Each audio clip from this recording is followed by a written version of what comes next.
يو الروميو واتلمان أدو ونكسن واي وحال يرادا مركا هدي سيداس لغو يرادو او إلهي كوب باقو او إيمان كوب باقو وحا كسو حيقا لابا أمباد سوغيسا لابدنا آياتها لابدا آياتها اسكو حكتي كجران إن إلهي كفر جل وعلا وحكو ونكسن أدون كاغا إيا آخرة هذا ويا أيها الذين آمنوا مركي ورهوي ضدك مؤمنين تاهو مركي الويرادو واحد سكتا واللبو إن الله سبحانه وتعالى وكفر وحكو ونكسن أدون كاغا آخرة هذا إيا إنو كان ريبا الدنيا آخرة وحكو ريبا لبض أمواي آيات هوري الله وحو نغفر يا تقوى إلهي الله كبقيت يا أيها الذين آمنوا اتقوا الله الله كبقى ضدك مؤمنين تاهو هذا الآد قيمة بدن واي وهذا الآد كوبا لكن وحي نقال الربوردان أي كل حجران تقوى وات اللي يرادو إن أدفرتون وحي الله كفري كانت هارتو وحي الله كاريبا تقوى تاسا اللي يرادا وحونا وحي جي نف كستها فيرسو وحبيرتو سوغا يمالنت قيامة يدبو لغتي يا ليتني قدمت لحياتي وحمترتو مالنت القيامة إلا على إله النشاقي يوم يتذكر الإنسان ما سعى وبرزت الجحيم لمن يرى يوم يتذكر الإنسان وأن له الذكرى ما أنت حسوسا دونه سورة الفجر وأن له ذكرى ما أنت محي تريسا ومال لسوحري عمل كل سوحري واي يقول يا ليتني قدمت لحياتي مركا الله وحوله ولتنظر نفس ما قدمت لغد واتقوا الله مركا للوعلي إن الله خبير بما تعملون وحا مركا دوسعوته قيبتي لبادو وحي أن أنفعين نقل ريبيا ولا تكونوا كالذين نسوا الله فأنساهم أنفسهم هنقونينا ضدك الله المامي ونفتوض الله المانسيي وكالها النقونينا يا الله كبغى وسل السعودان لبادو اسكو حريين ضدك مركي الله المامان نفتوض الله المانسينا يا waxaad moodaa hadda markii xaaladayna la fiiriyo dadka muslimiinta guud ahaan maanta xaaladda aan ku sugannahay milyaar iyo barka muslimiinta gaar ahaan annagayna hadda Soomaalida oo multaqahan amba kulanka aan isugu nimaada markii sideedaad xaaladayna markii la fiiriyo waxaad moodaa inaan dhinac uga jirno helmaankii alle oo naftayna helmaansanahay naftaada markaad helmaanto naftaada ilowdo oo naftaada weysid waxa imaana waxay yihiin waxa ku roon adduunkaaga ee aakhiradaada inaad dhinac marto waa taas imaanayso mar walba waa hadalna waa isu nimaanaa waxaan iraadaa waxa naga khaldan hadana xalkooda lama beego xalkooda lama abaaro halka lama aado taa marka waxay ku tusinaysaa inay wax qaldan yihiin oo iimaankeenna iyo jiritaankeenna wax ka qaldan yihiin meeshaas aad ka fahmaysaa marka inaad idinku dheereeyo ma rabo waxaan ku gunaanadayaa labada qaybood oo haddii taqwadiina la faray nagala helo halka wanaagsana la aadayo haddii aan naftayna hilmaamin oo naftayna xasuusanoon alla ka baqno halka wanaagsan oo la aadayo iyo haddii dhanka kale la aado halka qariban oo la aadayo ayaa ilaahay noo sheegaya wuxuu leeyahay la yastawi ashaabun naari wa ashaabul janna ashaabun naar iyo ashaabul janna masino dadka naarta lagu shubo allah naga badbaadiye iyo dadka jannada la geeyo wax siman ma wax isku dhow maaha allah quraankiisa wuxuu ku sheegay faman zuhziha 'anil naari wa udkhila al jannata faqad faz maalinta qiyaamada liibaanta la liibaano adduunkan wax macna badan ma laha nolosha dhabta ah oo loogu tala galay aadanaha waxa waaye waa aakhirada waay adduunku waa meel uu la sii marayo sida horeyba loo soo maray uurka hooyo loo soo maray oo duudka aabba loo soo maray ayaa la marayaa iyadana saas oo kale loo marayaa markii saa loo mara nolosha dhabta ah oo ilaahay quraankiisa ku sheegay meel badan inay tahay iyada harayso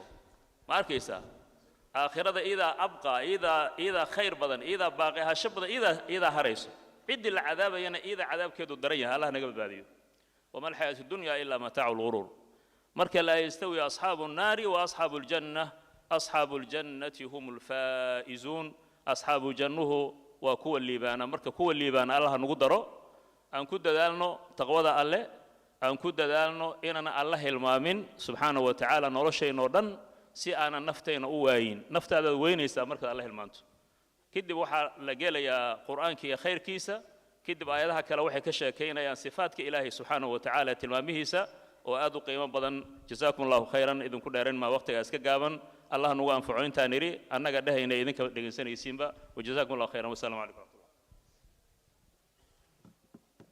وعليكم السلام ورحمة الله وبركاته الشيخ بشير عدو على سو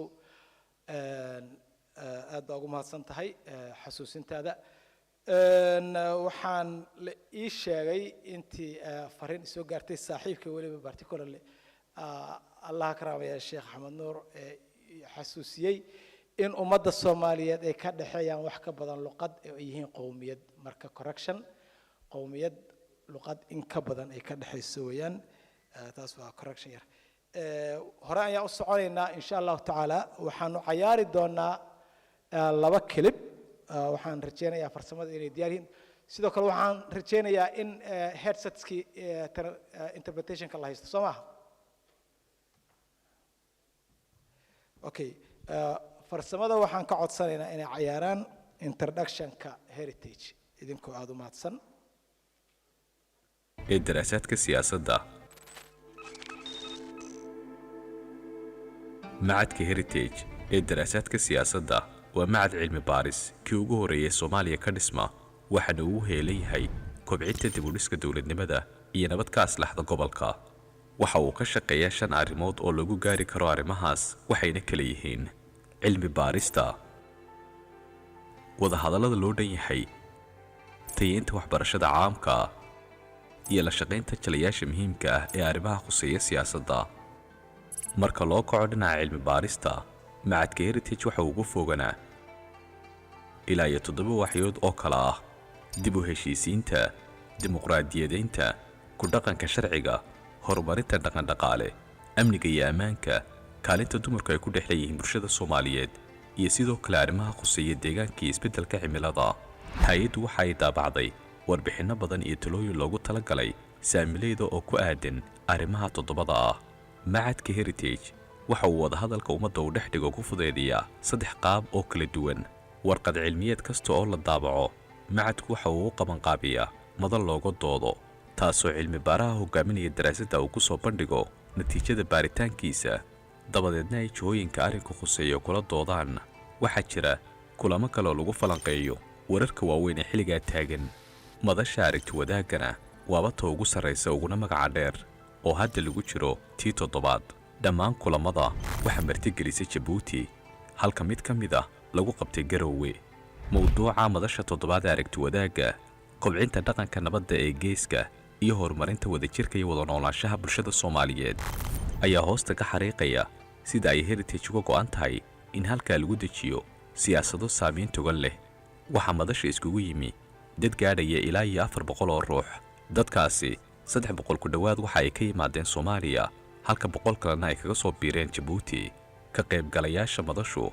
waxa ay mar walba iskugu jiraan hogaamiyeyaal siyaasadeed culimo ganacsato aqoon-yahano madax dhaqameed haween iyo dhalinyaro tayeynta marka ay timaado heritage waxay taageero u fidisaa hay'adaha dawliga ah waxayna wada shaqayn la leedahay wasaaradaha iyo xarumaha kale ee dawladeed mashaariicda ay ka mid yihiin ka lagu tayeeyay raasulmaalka dadeed oo lagu fuliyay iskaashi lala yeeshay wasaarado dhowr ah ayaa waxa uu kaalin muhiim ah ka qaatay dejinta qorshaha 9aad ee horumarinta qaranka heritage waxa kale oo uu ka shaqeeyaa mashruuca muhiimka ah ee hagidda dhalinyarada dhawaan qalin jabisay kaasoo jaamacadaha kala duwan looga xusho ardayda ku soo baxda darajooyinka sare ardaydaas waxaa la marsiyaa taabaro buuxa oo ku saabsan arrimaha wada xidhiirka isgaarsiinta cilmi baarista iyo maareynta mashaariicda iyada oo uu goolku yahay in laga taageero ardayda sidii ay u xaqiijin lahaayeen hankooda aqoonta heerka sare ama sidii ay u geli lahaayeen suuqa shaqaalaha xirfadleyda waxbarashada guud waa meel heritage si gaar ah ugu hayso oo ay dadka wax ku gaarsiiso habab iskugu jira saxaafadii soo jireenka ahayd ama baraha bulshada broadcastiyo loogu talagalay dadka ku hadla Soomaaliga iyo Ingiriisida ayaa iyaguna jira waxa kale oo iyaguna jira qoraal cilmiyeedyo la daabaco si loo hubiyo in dad badan la gaaro macadka heritage waxa lagu bartay inuu soo gurmado xilliyada adag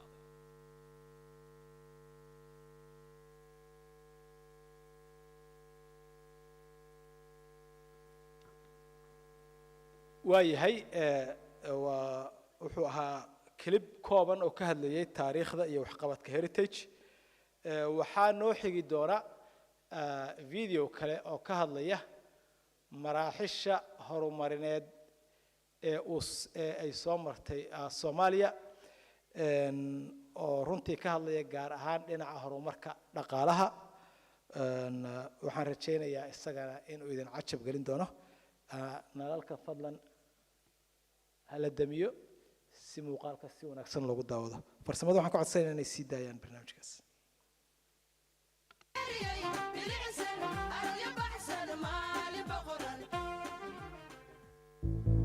halkani waa Soomaaliya dhulkii uduga bilicda neecawda iyo rajada dhan walba oo aad ka egto waa soo kabanaysaa waana sii horumaraysaa Soomaaliya macallimiin arday ganacsato dhaqaatiir injineero qareerno askar iyo xoogsato dhammaantood waxay halgan ugu jiraan inay rumeeyaan riyooyinkooda kaalintoodana ku biiriyaan mustaqbalka ifaya ee Soomaaliya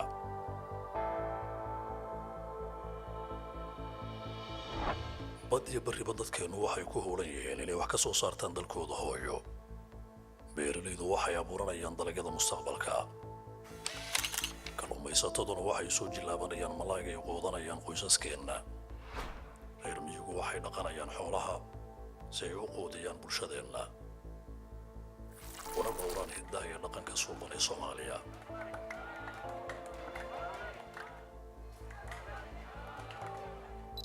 meel kasta oo tagta Soomaaliya waxaa ka hana qaadaya ganacsiyo iyo mashaariic jiddiila leh ganacsatadu waxay hirgelinayaan fikrado iyo hal-abuuro ugub ah laamiyada iyo xaafadaha dalka waxaa ka soconaya dib u dhis iyo horumar xooggan ku socda oo sawir quruxsan ka bixinaya Soomaaliya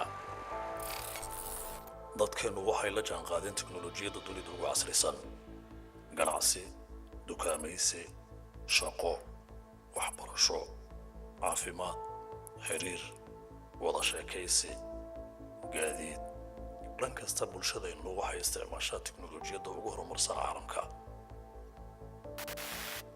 damaashaadku wuxuu farxadii firfircooni geliyaa nafta gees kasta oo aad ka tagto Soomaaliya waxaa farxad iyo isjacayl ku tamashlaynaya qoysas waayeel dhalinyaro iyo caruur ku damaashaadaysa dalkooda hooyo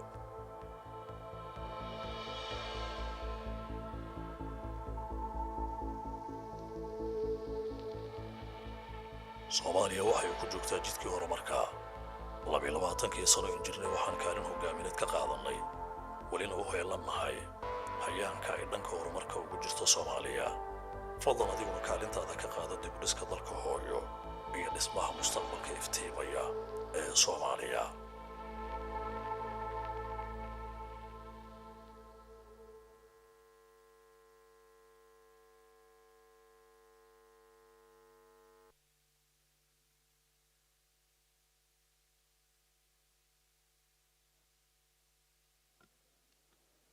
waayahay laba muuqaal oo waxaad daawateen midna uu naxasuusinayay mar walba horumarka iyo dadaalada ka socda dhinaca heritage kan dambana uu naxasuusinayay sida ay Soomaaliya hore ugu socoto si ay roolkeeda uga ciyaarto horumarka ballaaran iyo tartanka ka socda gobolka aad ay ugu mahadsan yihiin farsamo yaqaanadii noo soo diyaariyay haatanna waxaan u yeerayaa shakhsiya aad iyo aad noogu weyn عالم ganacsato aabaha ganacsatada Soomaaliyeed ganacsiga casriga ah runtii aad iyo aad loogu yaqaan kaalintiisa shakhsiyad dadaalkeeda uu taabtay almost aqal kasta oo Soomaaliyeed runtii meelo badan iyo maxaafil badanna recognition insha Allah ka qaatay maanta waxaan ku faraxsanahay in uu nala joogo Sheekh Axmed Nuur Ali جمعالي وحن جعلها إن إلى سود ويسان إذن كهذا ما سن مدن سود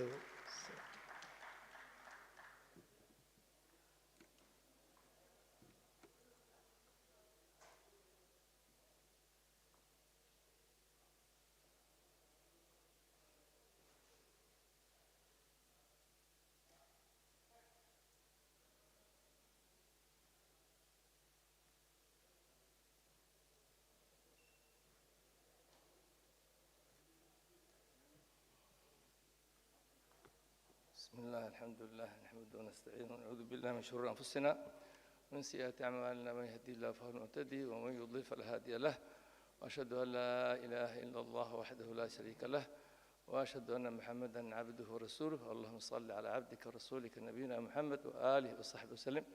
السلام عليكم ورحمة الله وبركاته.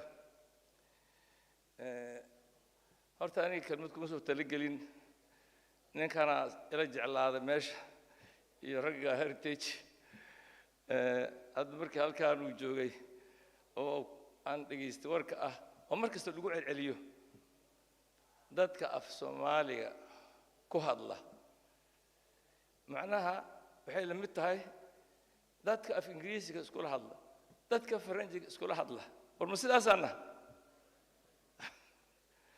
dadka Soomaalida waa hal qowmiyad ethnic qowmiyad hatta hal qabiil way hal qabiil miyad kala saari kartaa hadda Soomaalida ninkan waa reer hebel ninkan reer hebel kala saari kartaan xoog ayar allahumma lahjada markuu hadlo arintan lahjadiisu waxay og tahay xagga ama xagga ay og tahay marka aad iyo aad waxaan rajeynaa social media in laga dalit lagu sameeyo warkaas aad u soo noqday oo ah dadka Soomaaliya ku hadla waa not francophone مني أنا English speakers مني we are هال ضدان حتى دوس الصومالي كهدلين رجع هاد ماشي فديا ضدان أو صومالي ده صومالي ده مركي ده تطلع عذاب ودقال كي دعاي يو بناك وده آذين بناك مركي آذين عيال كوده الصومالي كوب هاللان عيال كاس أرنت ضدك الصومالي كهالله وكيف بحسين معنا الصومالي ما هذا الكاس ساس مياه عيالك الصومالي وعيالك ودك الوسع عيد دور إن شاء الله برد دور الصومالي مركا أنت هسان وحوغير مركا كهاللي سوجيتي هل كان وحان ربا رنتي أنا كموجيو دتك ورا عليه وهذا ما أنت وراه مديكر أنت كله أجيرين ويقول الشيء ده يقبل هيك هذا عندي جعل رمانتين dadka Soomaalida waa runtii dad aad iyo aad u maskax badan entrepreneurs ah dhan kasto keelisa maanta caalamka lawyers waa hatta waxa Mareykanka waxa White House iyo waxa la galay برلمانك أمريكانك World ICC Somalia كم ضحاي Somalia ده ماشي تجامبا دور عدان هيكليهن entrepreneurs وايه لسه ما بدن أفريقيا كمدة قالها ودنك مع لبات الجرته من أنت مع ذلك infrastructure كسمين ودنك الصومالي ضدك انترفيون ريسك ودالين شغف يعني قبتين صوماليا واتدي كل على مال عالم كذا عادي مجرته مال كذا عادي مجرته زيرو على قصة بالله مركي دول اللي ماشي كبحذي كورنتا دي قال جبس قال بالغست كورنتا مجري لعيه بنجيالك يالي والقات isgaarsiintii waa la bilaqaystay biyihii xataa waa lala baxay yani noloshii oo dhan diyaaradihii waa cararay Somali Airline finish waddanka ka carartay wax kasta zero ma jirto waddan hadda waddamadan dagaalada carabaha ay ka dhacayaan oo dhan weli allah infrastructure-kaas waa intact bangiyaashiyaa jira telecommunication-yaa jira biyihiyaa jira electricity yaa jirta ma jirto meel ay ka dhacdo waxa ka dhacay Soomaaliya waxa ahayd catastrophic مع ذلك Soomaalidu waa ka dabaasheen waxaan xusuustaa markii 1990 markii ayaan tegay Muqdisho magaalada dhexmare waxa arkaysaa motor meel ka dhawaaqay dhash حوجة تون دقيقة مركز شال دقيقة مركز سعودية متور كله. دات كي عال يقطن dadkii matooray soo keensadeen markaasay nin kastaba 10 guri 20 guri biyaha 10 guri ku xigta biyo sii dad waxay sameeyeen diyaarada u keeneen dadkii diyaarada soo ijaareen Soomaalidii diyaarada u keeneen kuwa biyihii siiyeen waa kuwaas kuwa korontadii siiyeen kuwa isgaartiin u keeneen kuwa money transfer lacagii loo xawli u sameeyeen hadda ma sha Allah bunuug badan waddanka laga furay dhowr iyo 10 bank duruufaha Soomaaliya ka jira indirada iyo tabardarida maca dalika Soomaaliya alxamdulillah rabbil alamin waxa waaye waa wax oo aan rajaynayo odayaashan hadda waaba soconay generation soo socda aan u rajaynayo inuu ku noolaan doonaan nolol wanaagsan kaliya Soomaalida waxa waaye waa sidaan sheegay one ethnic waa dad isku hal ethniga isku diina isku luqa ah waa hal qof marka caalamka dhibaatooyina ka dhaca dadkan Yurubanka ninka hore u maray dhibaato badan ay soo mareen waa la islaayay millions ayaa la laayay kabacdi isfahmeen inay nabad u sahlan tahay wadadaan islahayn oo shaqo isku lahayn anagu dad waaxidaan marka hadda waxaan rajaynayaa in loo socdo oo dadka insha Allah intaan joogan jeclaan lahaa insha Allah inaan aragno Soomaaliya waaxid ah oo xoogeedii iyo sharafteedii karaamadeeda soo ceshatay waan ku dheeray assalaamu alaykum warahmatullahi wabarakatuh ilaahay kor Allah ka dhigo Soomaalida dad isticmaal qulubtooda Allah isku soo jeedsho diintooda Allah inay qabsadaan Allah ku aadiyo waxa weeye guul Allah idin gaarsiiyo oo ma santiin salaamu alaykum wabarakatuh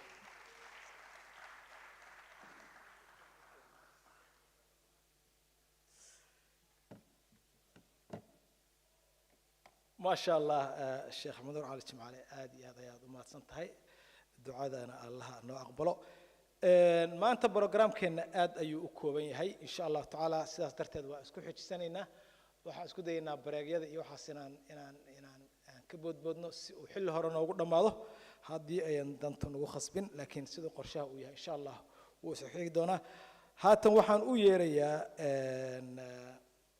دكتور أفيرا علمي si uu u soo dhaweysto panelkiisa isla markaana uu noogu sheego martidiisa iyo barnaamijka ay maanta nala wadaagi doonaan mudane soo dhawow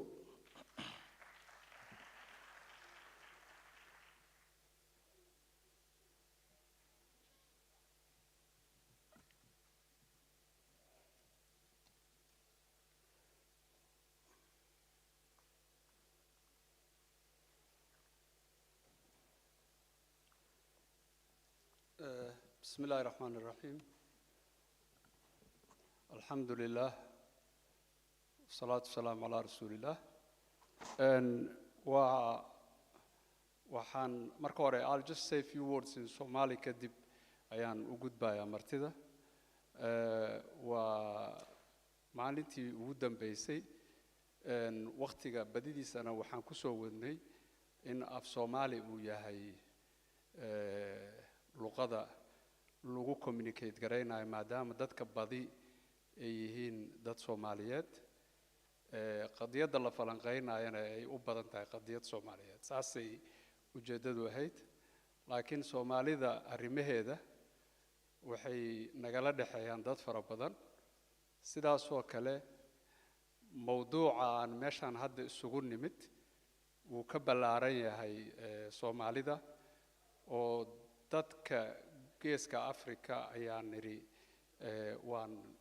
waan ka hadlaynaa walidaalika waxay taasi qasabtay marka in hal maaragtay session laga dhigo af Ingiriis markastana dabcan translation ku ajiraya markii hore waxa loo tarjumayay dadka aan af Soomaaliga ku hadli karin oo Soomaalida ahayn ayaa loo tarjumayay hadda cidii aan af Ingiriiska ku hadli karin waa loo tarjumaya insha Allah marka session kan waa kan kaliya ku bixi doona af Ingiriis So that's basically, I wanted to say that much.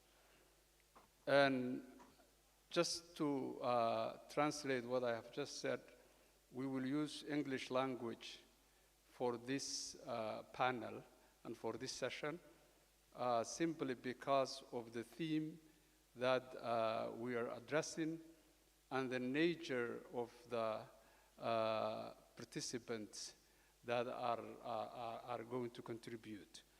So the title of the panel discussion, or the theme, is Achieving a Rule-Based Stability in the Horn of Africa, Building a Collective Commitment to Peace. So this is a general theme that concerns most of the actors in the region.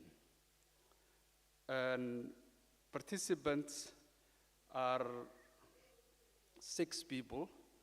So I just wanted to introduce them, and then I will call one by one here.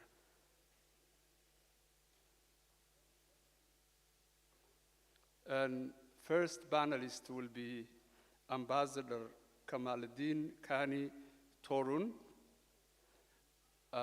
Ambassador Kani, or Kamaludin Torun, is currently a member of parliament of Turkey. He is a former ambassador of Turkey to Somalia. He is a former chief advisor to the Prime Minister of Turkey and former CEO of Doctors Worldwide. Ambassador Kani Torun is a medical doctor and a seasoned diplomat. Please welcome Ambassador. Second is Ambassador Muhammad Alamin Souf. And one second.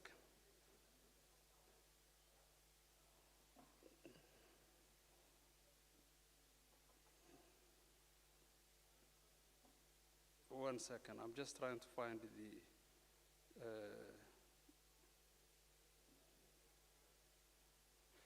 Ambassador Muhammad Alamin Souf is a seasoned diplomat.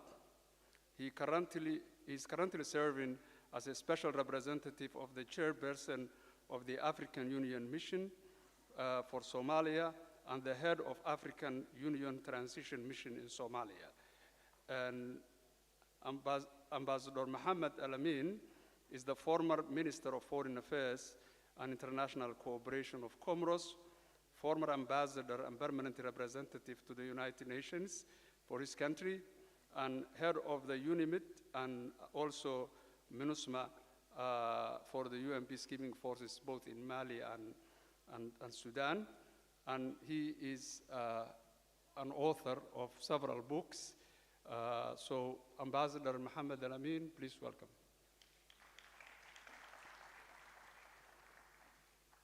The third panelist is Hamza Warfa.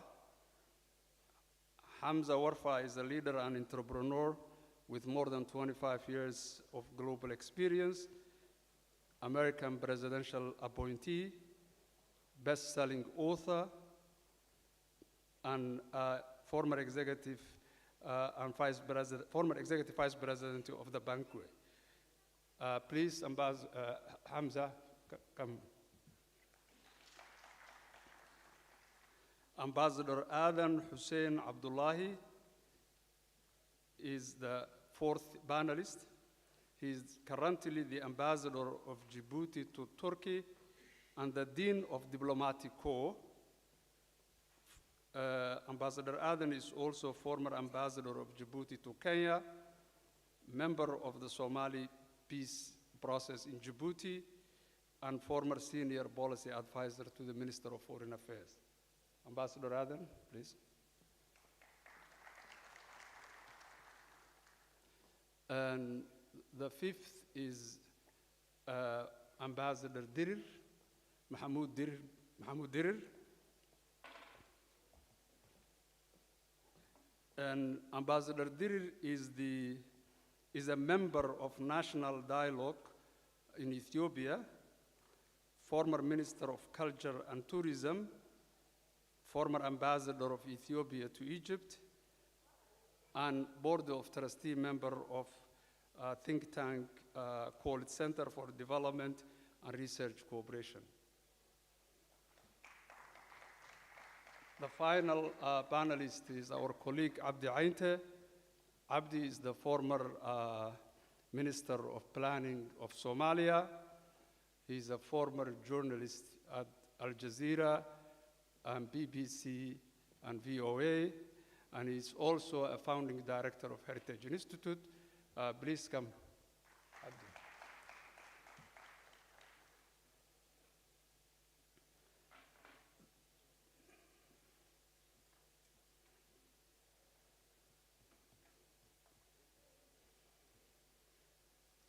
And the panelists will address 4 questions. The first question, and by the way, they will do it in one go, and then you will ask questions. So basically, when we were preparing for this panel, we have shared with them 4 questions, and the questions are, number 1, what are the key obstacles to achieving rules-based stability in the Horn of Africa? Question 2, what specific reforms are essential for countries in the Horn to reinforce the adherence to international norms? Question number 3, how can neighbors move beyond buffer zone strategies in helping Somalia's state-building project? And question number 4, how can the international community support the stability efforts of regional organizations and countries without undermining the ownership of both the region and the countries? So these are the 4 questions. Each panelist will have about 10 minutes, and then you will have at least an hour of question and answer. I will not ask any other question. These are basically the plan. Please welcome the panelists.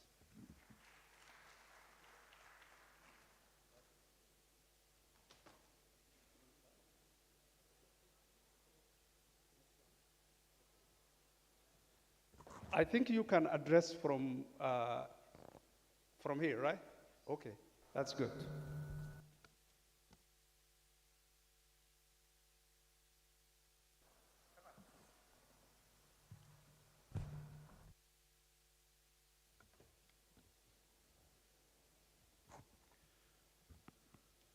Thank you very much. Bismillahirrahmanirrahim. Thank you for inviting me this conference. After 7 years, this 8th one I am able to attend. So, regards to the questions, let me start from the first one. What are the key obstacles to achieving rules-based stability in the Horn of Africa? So, when we talk obstacles, there are a couple of obstacles, first in Somalia, then in the region. So let's start with obstacles in Somalia. The main obstacle in Somalia, actually, current political system.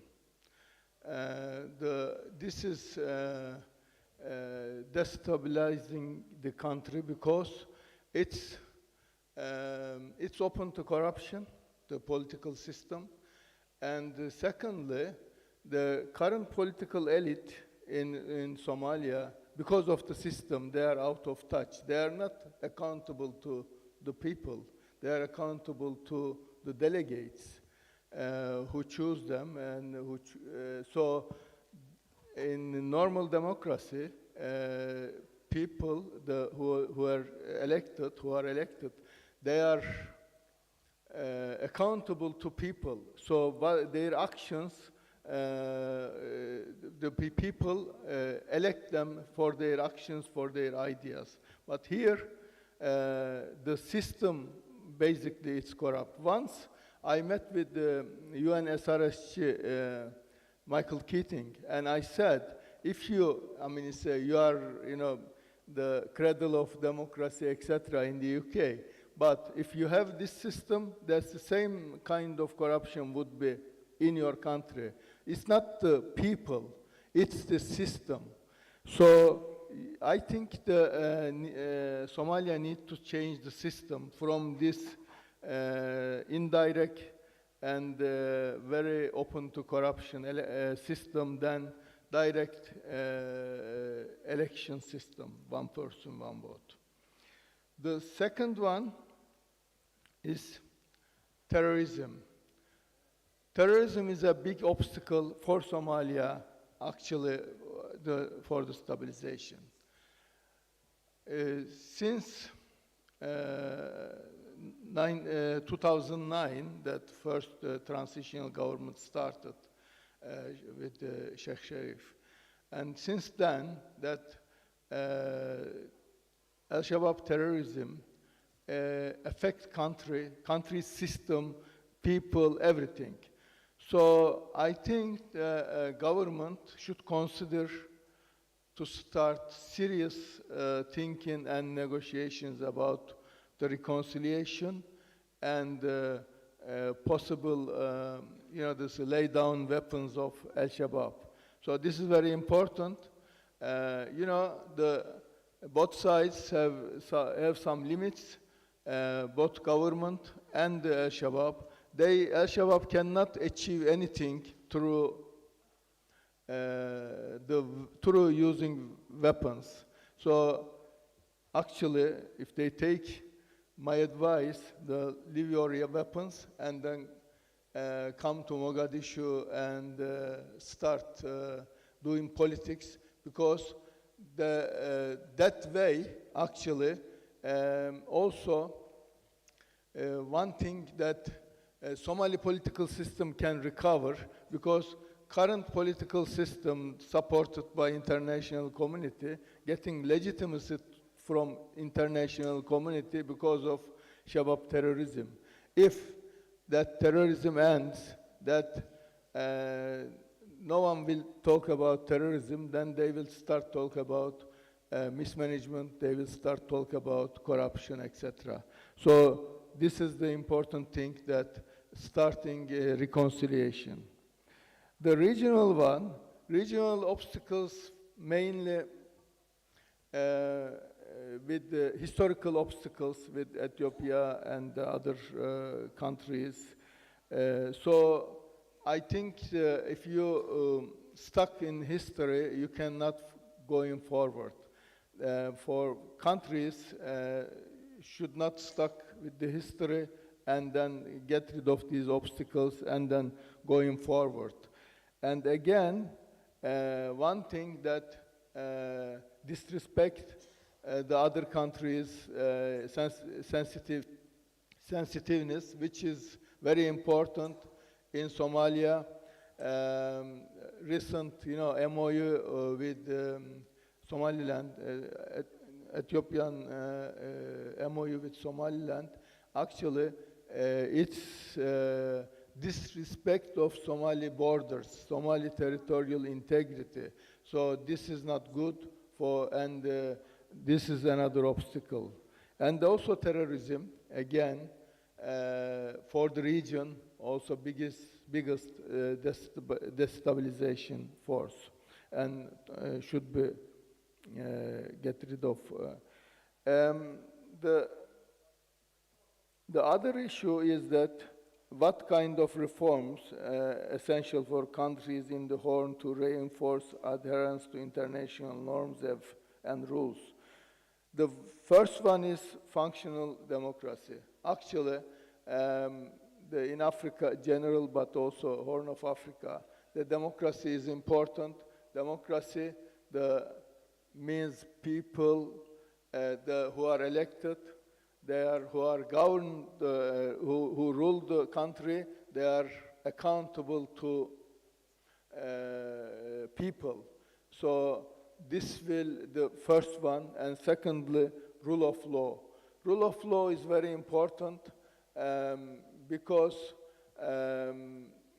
these reforms in terms of democracy and rule of law then can improve Horn of Africa countries' relationships. And third one, how can Somalia's neighbors move beyond buffer zone strategies in Somalia to ensure regional security? This one is my advice is, first of all, in this issue, here, but in the meantime, that the neighbors are very important. If neighbor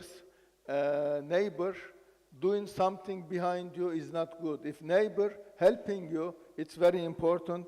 In this respect, as I said, that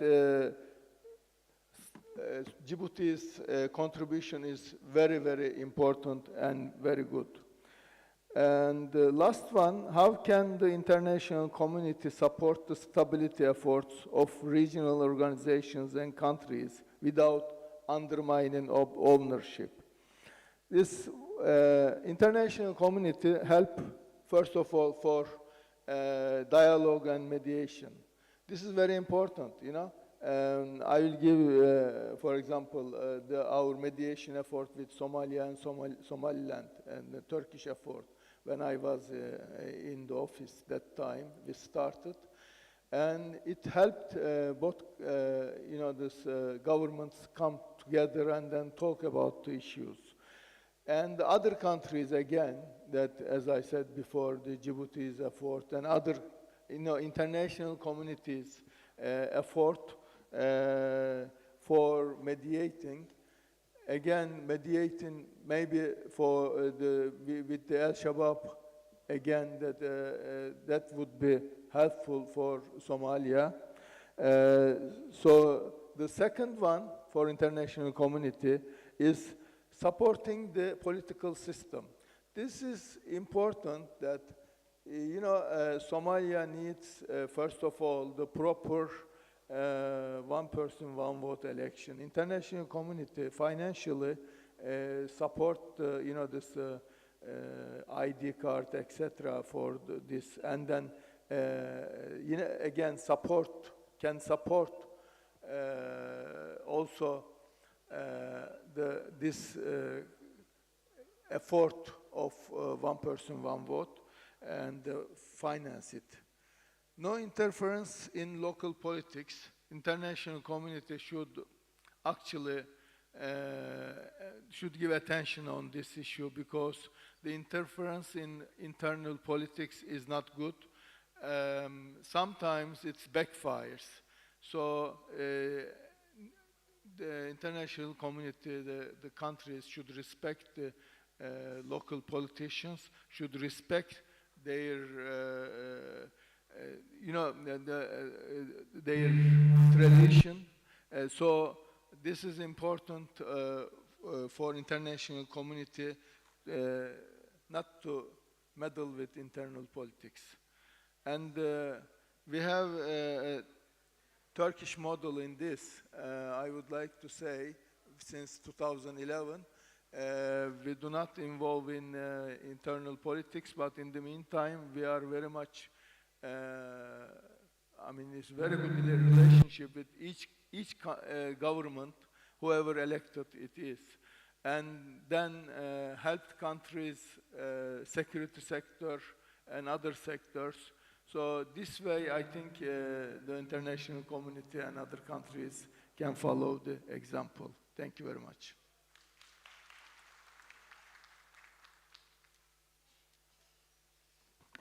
And now I would like to call Ambassador Muhammad Alamin Swaf.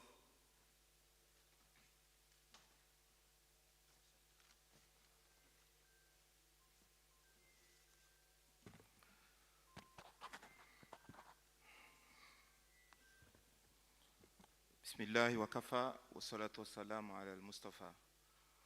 ربنا افتح بيننا وبين قومنا بالحق وأنت خير الفاتحين ربنا آتنا الحكمة وفصل الخطاب ومن يؤت الحكمة فقد أوتي خيرا كثيرا.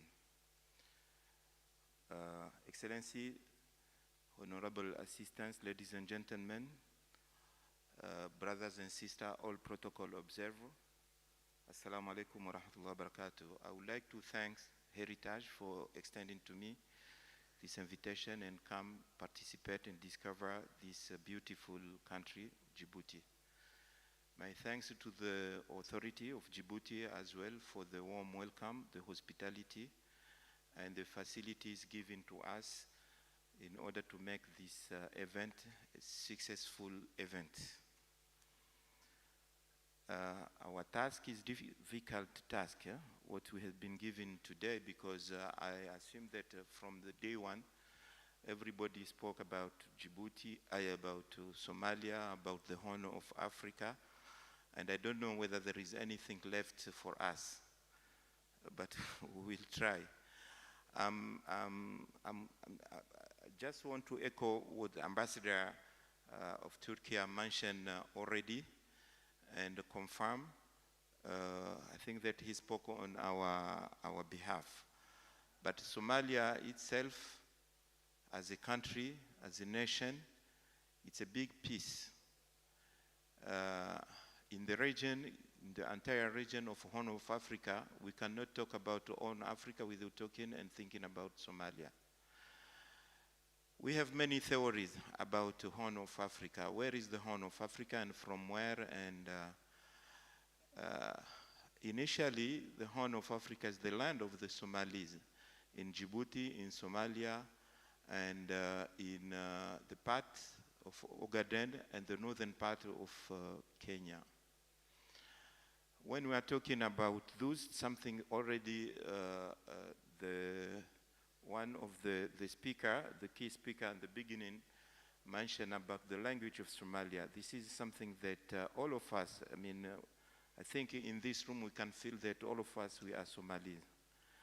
Although we're not born in Somalia, we're not born here, we're not born in Ogaden, we're not born, but at least we can understand a little bit about the language, the culture, the civilization. This is something that we share, a common sharing with the Somalis today and everywhere. And this is a strong, weapon the Somalis they have. Whoever is in Netherlands, in Australia, but he feels that he's proud of his Somalis because he speaks the language, he shares the culture, and the civilization and the religion of Somalia. It will be difficult, for us to answer your question pedagogically, but we'll try to put everything in one basket. So then you will choose whatever you want to choose, and you leave whatever you want to leave. But this is, the idea of the Horn of Africa. But if we extend, then you will add, from there you will add Ethiopia, you will add Eritrea, you will add Sudan, and you will add up to Tanzania. From the Red Sea, passing by the Gulf of Aden, going down to the Indian Ocean, where you will find the northern part of Tanzania, including, and I'm not going to exaggerate, Dr. Omar, including the Comoros. We feel that we are part of this big family. Whenever I'm in Mogadishu, people ask me, I said that I'm Bajuni, because I can see that we are sharing a lot of things. The Horn of Africa and Somalia is very important. That's why from the beginning, before even this region has been colonized, but there was a lot of movement, a lot of interest in this region. And then you can see that Italy was here, the UK was here, and France was here. And immediately after the independence, we know that we had a very strong nation and a strong country. That's why Russia, the Soviet Union was here and played an important role.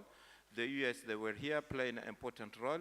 and France, they remain here in Djibouti.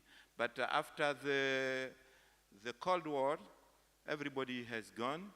But today, if you look at here in the entire Horn of Africa, those people, they are hanging around and they establish military bases because of the importance of this region. That's why you have the US base here, you have the French base here, and then when you go to Port Sudan, you will find that the Russian, they are there, and you will find the European Union around, and China for the first time established external base, military base out of China, and it is here in the region. This is because of the importance of this region. Why?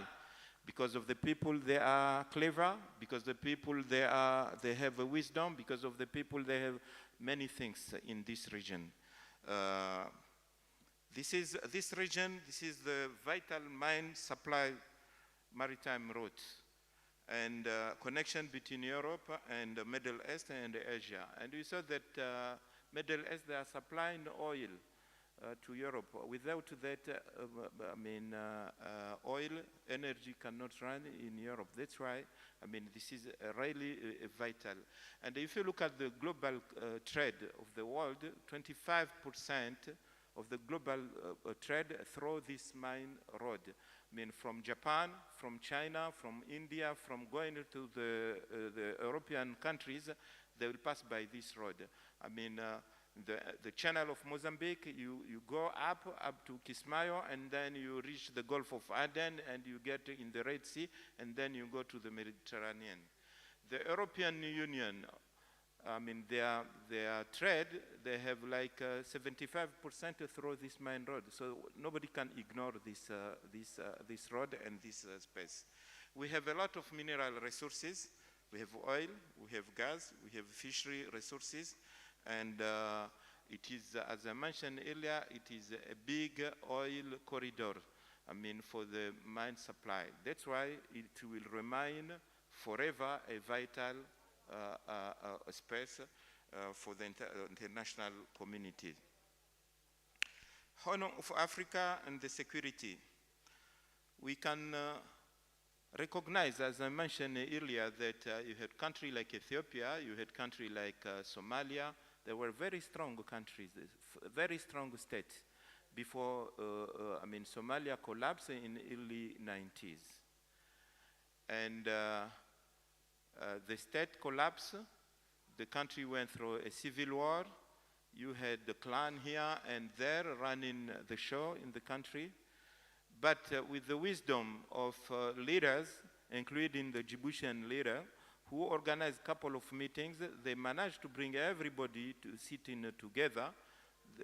And it was easier because the people, as I mentioned, they have a common interest. They speak the same language. They have the same civilization. They have the same religion. So it was easier to understand each other. Today, the government of Somalia is not anymore in Eldoret or in Nairobi. The international partners who are intervening in Somalia, they are not anymore in Nairobi, operating from Nairobi. They are in Mogadishu. They're in Mogadishu, but as I mentioned, it's still vital. We know what happened in 1998. At one point, you have a group, Shabab, in Somalia. They were able to operate directly from there, and they attacked the U.S. Embassy in Dar es Salaam and in Nairobi at the same time. And later on, they attacked this, what you call USS Cole, that ship in Aden. Belonging to the US, meaning that they are strong. So now there is a focus of the international community here more than any time, before. And we know that many illegal business is taking place in this area. Illegal, people, they are selling and drugs and weapons and many other illegal activities. But if you look at Somalia, I mentioned that it is in a very strategic position. Like the Horn of Africa is a very strategic position, and we have to extend. We don't look at, the Horn of Africa as Somalia and Djibouti or Somalia and Eritrea, but these have a ramification out of this region. What is happening in Libya had an impact in the Sahel. And then there is a good collaboration and contact from the Sahel through Chad and Sudan. And what is happening in Sudan today, you cannot tell me that in a country that there is no a central authority, people, they can control what is going on there. It's not, nobody will control. So weapons will come through, Sudan. It will come, through many roads, through Ethiopia, and reach this region. And also, the connection between our Houthi, who are dominating somehow the Red Sea, and Al-Shabaab. This is another challenge we're having in our region, and will have a negative impact in Somalia as well. But everything is not negative. We still have hope. We have many things that we can be proud of that will help us.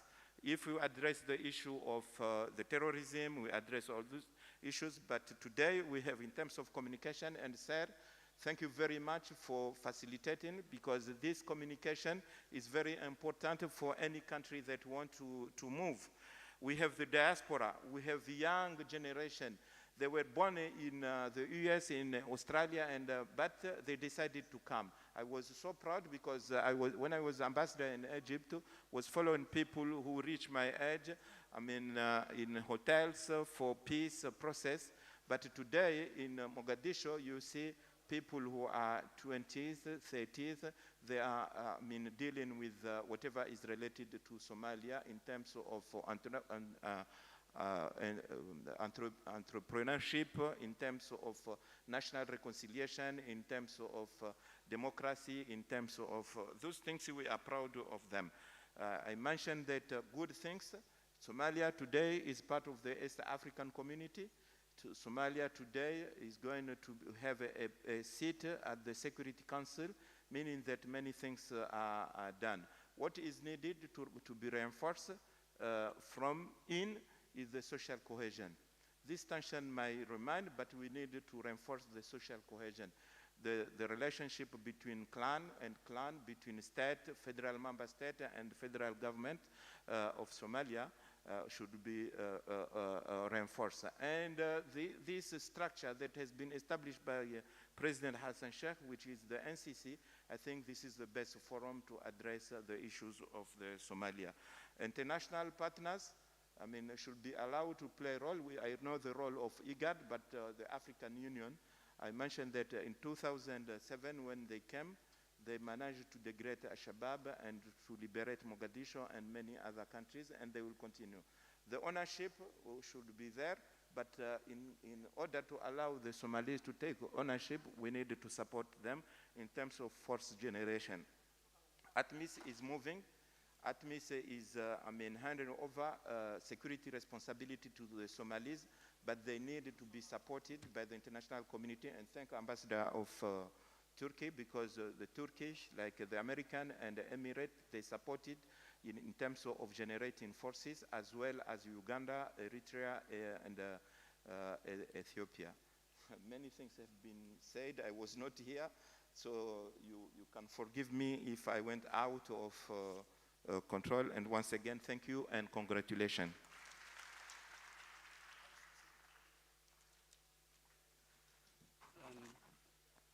Ambassador Warfa, yeah, come. I think some wanted to address from there, but I would like to call you here if you can. Whichever you prefer.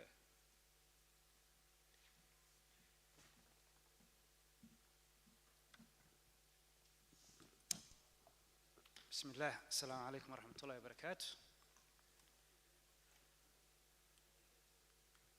والله مغلا سما ميكروفون هذا نوعية رجابيه من مودي. It's a really great honor to be here. I want to thank, after Allah, the government of Djibouti, the Heritage Institute, for inviting us to be in such a wonderful and a unique opportunity to talk about key issues of relevance, not only for the Horn of Africa, but for the entire world. I want to frame my remarks in the context of global perspective. I think we have a number of distinguished panelists with deep roots in the local perspectives.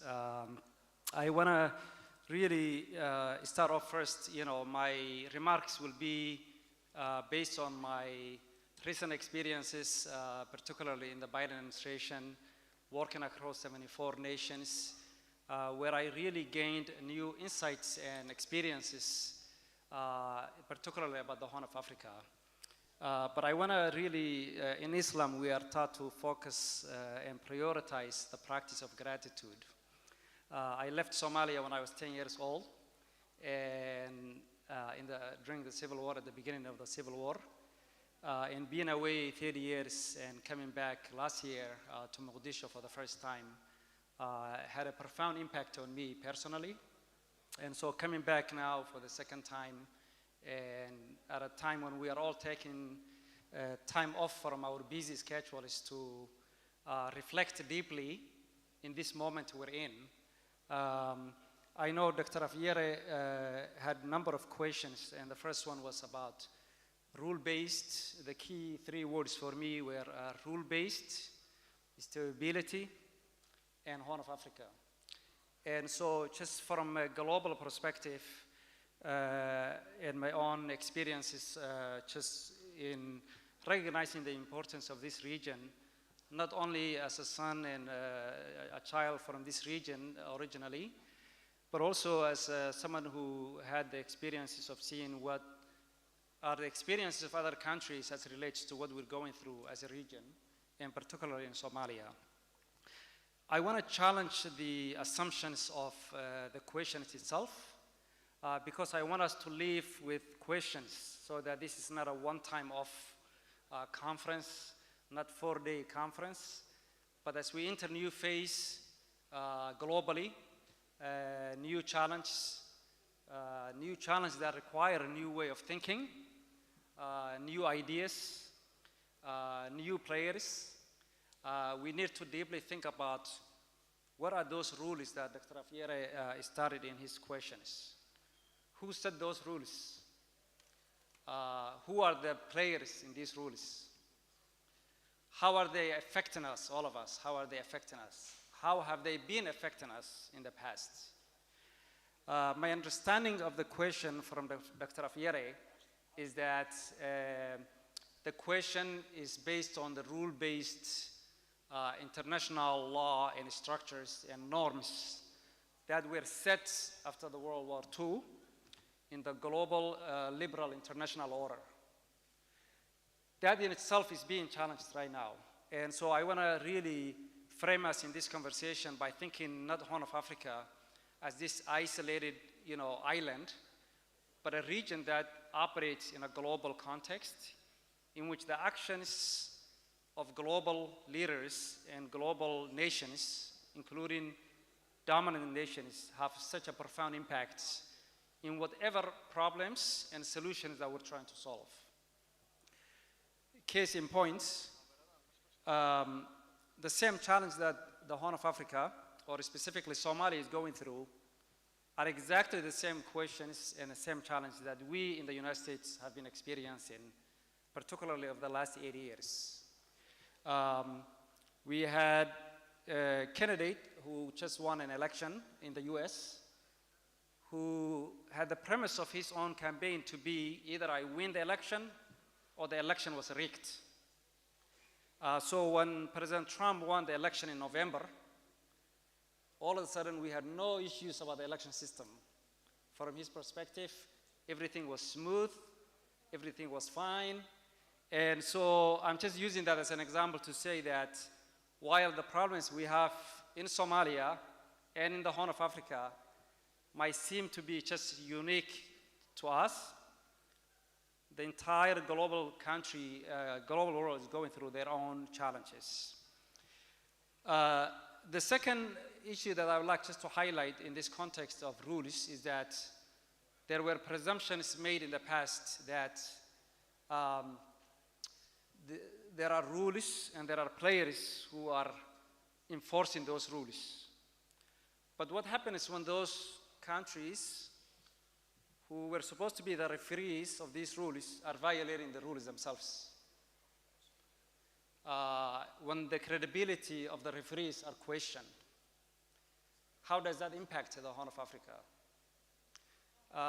10 years ago, it would have been very challenging for the global community to remain silent when hospitals are being bombed, when schools are being bombed, and there's no outrage and no outcry. And so when we talk about in the region, Dr. Afir, your other question about our neighbors when it comes to the context of Somalia, I think we need to look at what lessons are we learning from elsewhere and how can we apply that into our own region in the Horn of Africa. There are countries that invaded other countries and thought they succeeded until they realized that they didn't succeed. And so a global, using force in the interest of your own national security, but against the violations of the sovereignty of other countries, has really profound impact on the nation that's invading. And I think we need to just remind ourselves and remind our neighbors that might does not make right, and when you think you are winning, you are really losing. And I think that's what we have seen in a number of countries around the world, and who thought they have succeeded in their ambitious goals of dominating the entire region that they represent, that they belong to. So these are really questions that I think we need to look at as we think about this new phase that we're entering. International players and their role. International development has been a keystone for development and success in Somalia and in this region. I can speak to that personally, knowing that United States remains as the largest humanitarian donor to Somalia. But come January, that could potentially change.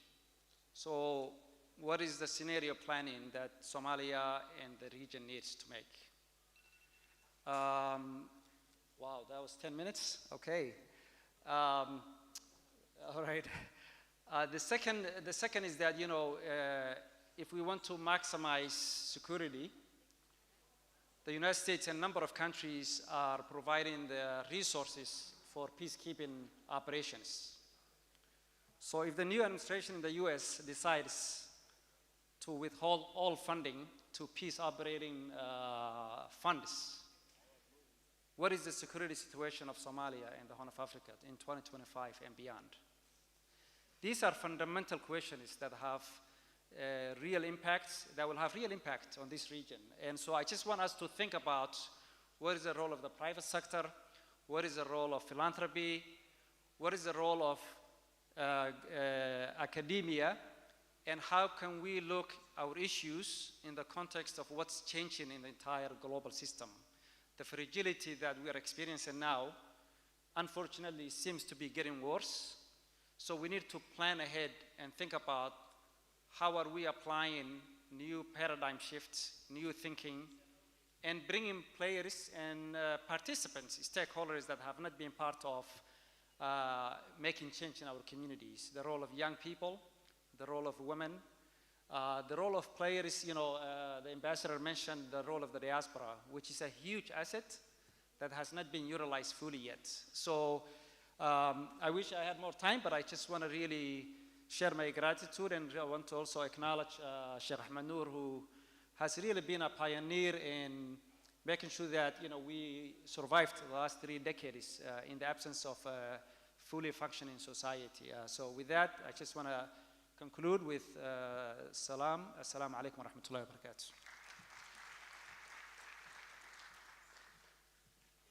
barakatuh. Now we have closer to home perspectives. Ambassador Adam.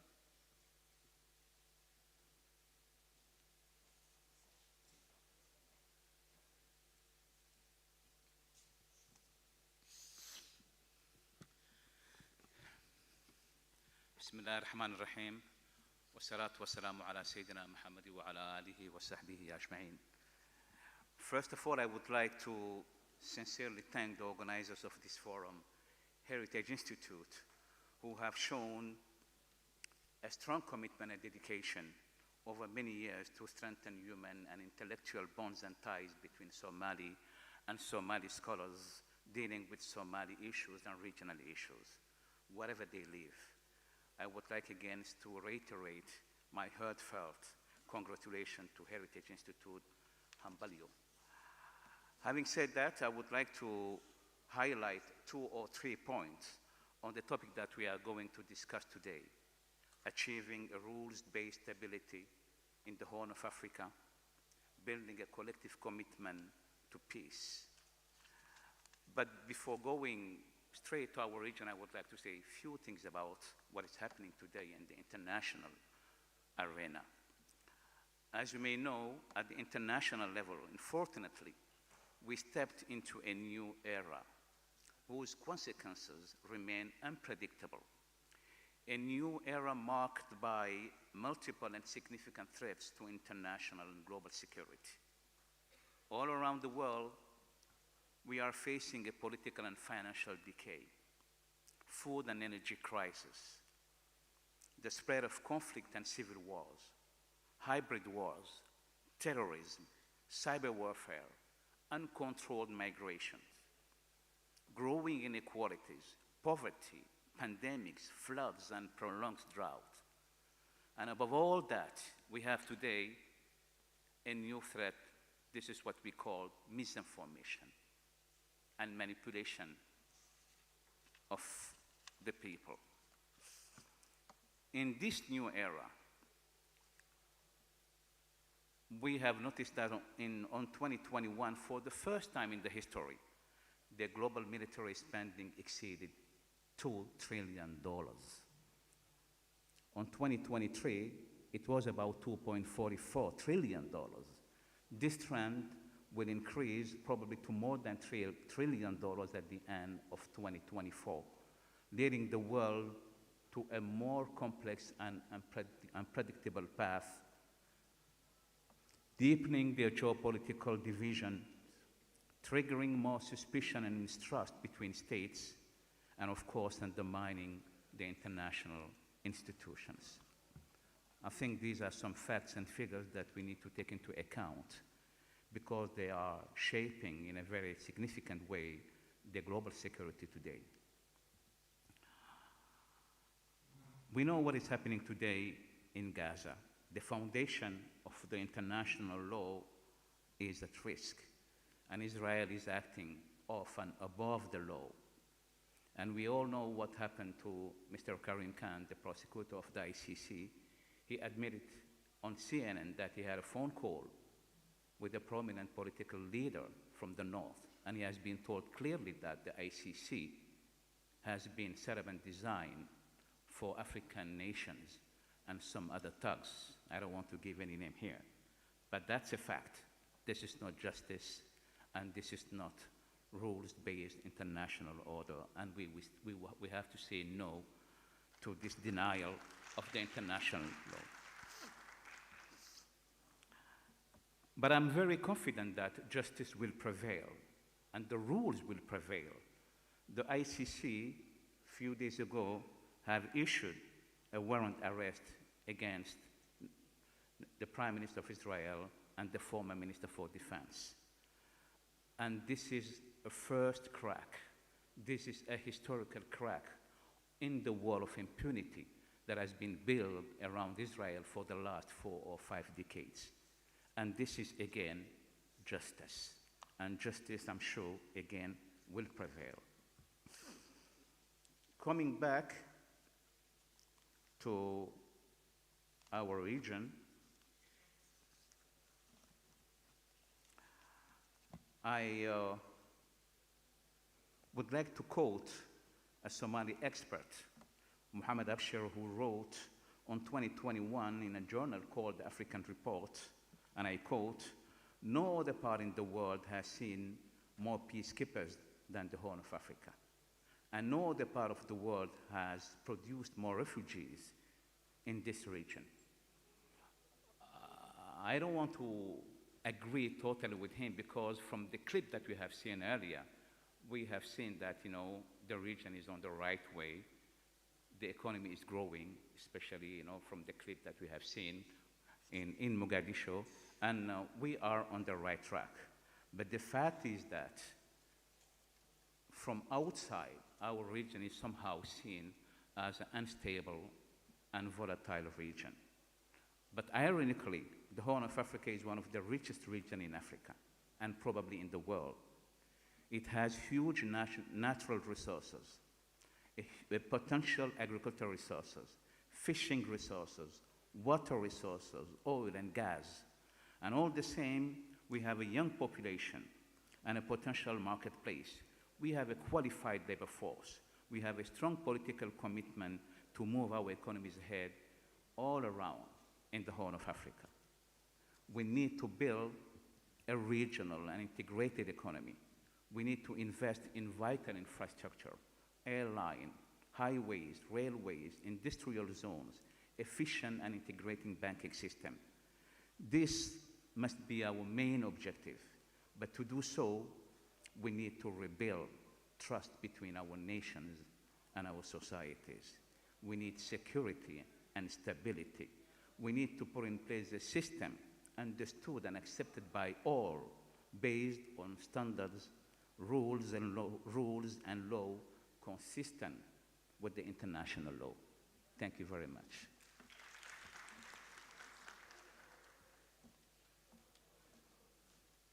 Thank you, Ambassador Aden. Actually, he finished it in a shorter time. Ambassador Dirir.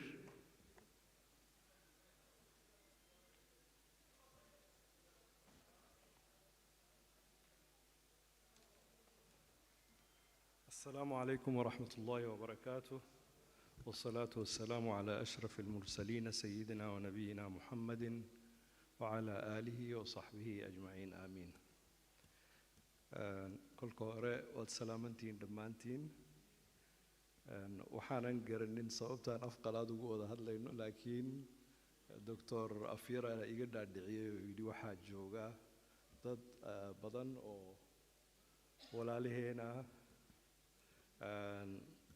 bulshada mujtamaca dawliga ah ka socda oo Soomaaliyana raad ku leh markaas taasaa khasabtay inaynu ku wada hadalno afafka qalaad mid ka mid ah kulli waxaan jeclaan lahaa inuu af carabi ka soo sokeeyo sababtoo ah diinteena islaamka yaa bilisaanin carabiyin غayra dii ciwajin ah af carbeed fasiix ah aan lagu marmarganayn oo aan qalqallooc lahayn.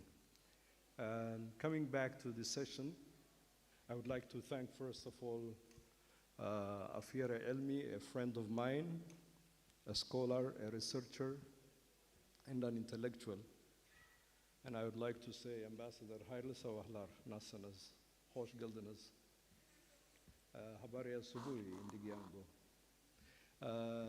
And the young American Somali, or Somali American, may I say, I would like to congratulate you for your new book, which is about transformational leadership, something that we need badly in the Horn of Africa. Ambassador Ainte, Minister Ainte, a good friend, an ambassador, the dean of all ambassadors in Turkey as well. I'd like first of all to thank Heritage, the leadership of Heritage, and my good friend Mursal Sane for always inviting me to the sessions of Heritage wherever they are held. I only missed, I think, the session in Garowe, very unfortunately. The questions which are posed today are very difficult. But before I go to that, I would like to also to thank all the intellectuals, the sponsors, who have made this session and the previous sessions a reality in support of making inclusive dialogue possible, nourishing democracy in a very turbulent region. And it would be a remiss not to thank the leadership of the Republic of Djibouti and President Ismail Omar Gelle for their contribution to hosting Heritage during the last few years. The question that has been posed is very difficult, but I would like to raise a very important issue. The project of state formation in the Horn of Africa is incomplete. That is one of the challenges. It is incomplete in the sense that in the 60s, a Jewish writer, Saadia Towel, has written a very important book about Somalis. Somalia, a nation in search of a state. Yeah, Somali nationalism, of course, also. In all our experience with Somalia, what we witness is that, yes, there has been achievements. There has been Somalis in diaspora who are taking part, and a very effective part, in wherever they are, whether in the United States, in Europe, or in the Middle East, and in Africa as well, because there are very huge investments in Nairobi, in Dar es Salaam, in Kampala, or in Tebe. Wherever Somalis are, they have brought that geniusness and entrepreneurship to the rest of the world. But I question myself, why have Somalis failed to have a state which is viable, which the Somali people deserve? That is a question, that interrogating question, which makes me, as a young man who has been in a very leftist Ethiopian organization, and then fled to Somalia to join the WSLF, and then defected from the WSLF because it was dominated by the regime in Somalia. Still, I don't have an answer for why Somalis, with all their geniusness, with all the fact that they speak only one language, they share one religion, which is Islam, وَاعْتَصِمُوا بِحَبْلِ اللَّهِ جَمِيعًا وَلَا تَفَرَّقُوا, which is the word of Allah, which calls us to not splinter and be divisive. Very unfortunately, what characterizes Somalis is that divisiveness. Being in Ethiopia also, we have serious challenges of debunking the past and moving towards the formation of a democratic Ethiopia that is capable of addressing its diversities, the ethnic diversities, the linguistic diversities, the religious diversities as well, because we have Muslims, Christians, Jews, and people who believe in Waqf-e-Chumma, which is an ancient religious practice in the Horn of Africa, because Waq is also known in Somalis. Among Somalis, we have El Waq, Abud Waq, a clan called Jid Waq, and we all know that Waq is a name that we attribute towards God before we learned in Islam that Allah, La ilaha illallah wahdahu la sharika lah, lahul mulku wa lahul hamdu yuhyi wa yamitu wa ala kulli shayin qadir. But the question of Somalis is very intriguing. However, I would not like to give you a very bleak and dark situation about our future, because with the dynamism of Somalis, with their capacities, with their entrepreneurship, they can take the leadership role, not only in Somalia, but also as well in the Horn of Africa region, in bringing about peace, stability, democratization, and progress. Because the ingredients are now visible. I have seen last night this young man, a Somali American, hyphenated American, who has written a book and who is very active in the politics of the United States. Well, coming to the United States, now that a new president is elected, the world is becoming very unpredictable for us in the Horn of Africa. and in the rest of the world, the Middle East. It is a time to wait and see and ponder about what would happen and think of solutions, because we are not only recipients of what will happen to us, but we have to be able to react as well, and to react in a very positive way of minimizing the damages and seizing the opportunities. I was saying from the very outset that the baggage of the past, why are we failing to have a rules-based peace and stability? The baggage of the past is haunting us. We have to liberate ourselves from the baggage of the past. One of those baggages of the past is, well, many people will be angry with me, I know that, coming also from Ethiopia, which carries a lot of baggage by itself, is pan-Somalism. Is the dream of Somalis to create a pan-Somalist state, or to think of the well-being of Somalis wherever they are? I belong to the second option. Which is the rational option? I have seen my Kenyan friends and brothers and sisters, Somalis I mean, who are very successful in Kenya. They're in parliament, they're in the security apparatus, they're in the decision-making bodies, and they're very active and effective. What is forbidding us from becoming, from thinking of the well-being of Somalis wherever they are? As an Ethiopian, and I would say that without being abashed, we constitute one of the largest regions in Ethiopia, one of the regions which are endowed with huge human and social and economic resources which are very important for our region. That one of them is gas and oil. As a former minister of mines, I could remember the numbers that could make a difference not only in Ethiopia. Yes, time is very short, I have 2 seconds.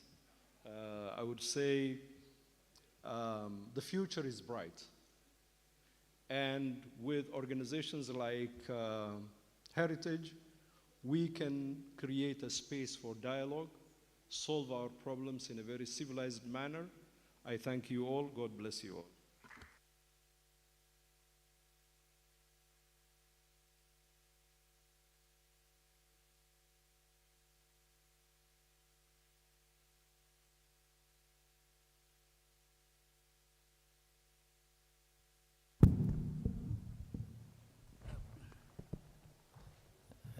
بسم الله الرحمن الرحيم الحمد لله رب العالمين والصلاة والسلام على رسول الله صلى الله عليه وسلم. I want to, I'll just sit down. I think it was Winston Churchill who said something like, courage is to stand up and speak, but courage is also to sit down and challenge those who spoke. So I will take the latter and appreciate my colleagues for standing up and speaking. I also want to acknowledge all the colleagues here who have the titles of ambassadors. I think me and Hamza are missing the title of ambassador, although I was briefly an ambassador to the UK, but I never advertised that because it was not the greatest experience. But just so you know that I also have that title, but I almost never put it anywhere. I also want to acknowledge Minister Mumin Hassan Barre, who is representing the Republic of Djibouti, to officially close this conference, and Sheikh Ahmed Noor Ali Jamale, the great Somali entrepreneur who I think everyone appreciated today for his great efforts and contribution to this region over the past 30 years in the absence of governance. Coming back to the questions that Professor Afiare posited, I would like to say a few things. I think the key question was, what are the key impediments or obstacles to achieving rules-based stability in the Horn of Africa? Here I want to make, perhaps to look at this question from 3 dimensions. The first dimension is a more of a domestic one that requires us to look ourselves in the mirror in this region and ask the question, why do we not have this rules-based stability that we're talking about? The second dimension is to look at it from a regional dimension, and then the third dimension is an external one, an international dimension to look at it. So let me start with the domestic one. I think someone had already mentioned that we cannot achieve rules-based stability in this region without respecting our own internal rules first. It's not coincidence that many countries in the Horn of Africa are unstable. They are unstable because their leaders are not respecting their own internal rules. The Horn of Africa region is considered to be one of the most unstable regions around the world, and it has been the case now for the better part of the last 40 years. You look at Somalia, now 34 years. You look at Ethiopia, which has been more or less unstable now for the better part of the last 30 years as well. I mean, there are exceptional periods, right, under Meles, but in broad terms, it has been quite unstable and continues to be quite unstable. You look at Sudan now and the horrifying civil war in Sudan. You look at South Sudan, the newest state that just joined the African Union 20 years ago and has been unstable from day one. In my view, the reasons are because our leaders have chosen to actually violate the very rules that they have come power to. And we need to have this accountability. And if we do not have this accountability, we are unable to talk about stability. Stability starts with respecting those rules, playing by the rules, not only when it serves you, but when it also does not serve you. We have seen consistently in this region that politicians, political leaders scream about rules when they are in the opposition, but the minute they get into power, they actually start violating those rules. So I think that's the very first question that we need to think about as we think about stability, at our own countries first. The second dimension, which is the regional dimension, is not very different from the domestic dimension, and that is also countries need to respect each other's, the rules they have set themselves for. When you consider, for example, this region, we have IGAD, which is based here, and then there is now East Africa Community, which we in Somalia have just joined, and other countries are also striving to join. We are also a member of the African Union, and so on and so forth. The issue is, it's not secret that countries, member states of those regional blocs have not been respecting each other. They have been violating each other's sovereignty. They continue to do that to this day. And I believe the MOU that was signed, a year ago, January this year, is a manifestation of violating those rules. When you openly violate, those rules, then you're inviting instability. Our brothers and sisters in Ethiopia cannot expect to be very stable when they are violating other countries' sovereignty. And that has to be said very clearly. We said the same to our Kenyan brothers and sisters when they have tried to take a slice of our ocean as well, maritime border, but at least that was settled through the International Court of Justice, through norms and procedures, and I think to the credit of Kenya, they have accepted the outcome of that rule. So I think that's a key element. So again, respecting the rules that we set for ourselves.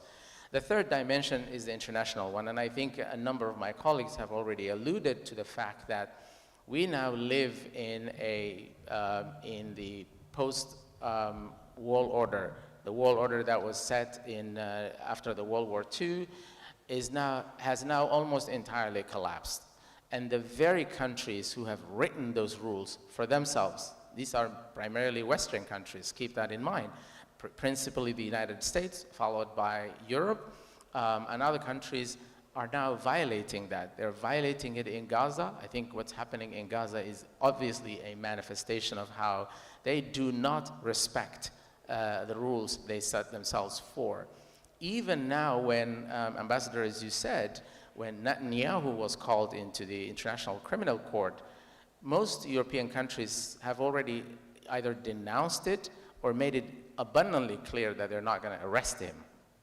The United States is actually trying to, I don't know if you guys know, the US actually has a law called the Hague Invasion Law. Do you know that?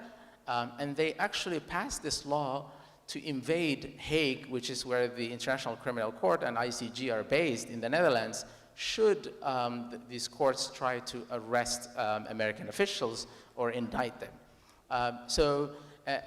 Again, what's happening in Gaza right now, I had the privilege of working in Gaza for 3.5 years myself, and I've seen it up front what the Palestinian people face every single day. They were already facing one of the worst conditions around the world, and now they're facing genocide that is supported by the biggest powers around the world. So this is all to say that regional instability unfortunately now is facing the real consequences of the weakened rules-based world order which used to exist maybe a decade or two ago, which no longer exists. So that's my address to the first question, and then I'll just take a few more minutes, perhaps if I have 2 more minutes. Okay, that's more than enough. The other question was, a number of questions spoke about, for example, how can Somalia's neighbors talk about the issue of, or move beyond the buffer zone strategies. Well, there are 2 countries that are obsessed with buffer zones in our region, right? And that's Kenya and Ethiopia. And for a while, a lot of us have said that they have, quote unquote, legitimate security concerns to think about the question of buffer zones. But increasingly, the Somali government is increasingly capable of perhaps preventing some of the security challenges that these countries have. I think, again, if our neighbors think that they will enjoy stability by invading part of Somalia or any other country for that matter, that just won't happen. I think the best way they can prevent themselves from instability is to respect each other's sovereignty, to respect the rules that we've set ourselves for, and most importantly, to really capitalize on the opportunities we have. Trade being a primary one, which it has been discussed over the last few days here. We already have a very robust trade mechanisms that are in place. We've just joined the East Africa Commission, or community, where we are doing, hopefully we're going to be doing a lot of trade. So let me stop here and hand back to you. Thank you.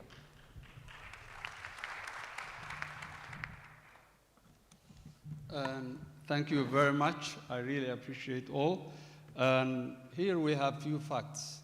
We are in the Horn, a region that produces most refugees, a region that has most peacekeepers, a region that has failed states, failing states, collapsed states, a region where overall poverty is one of the lowest. So we have these multiple issues, and yet we at Heritage here are saying, why don't we follow the rules? So I just want you to give it to you. If you have questions, please ask who you want to ask straight, and we will try to accommodate as many questions as possible so that at least this becomes more interactive.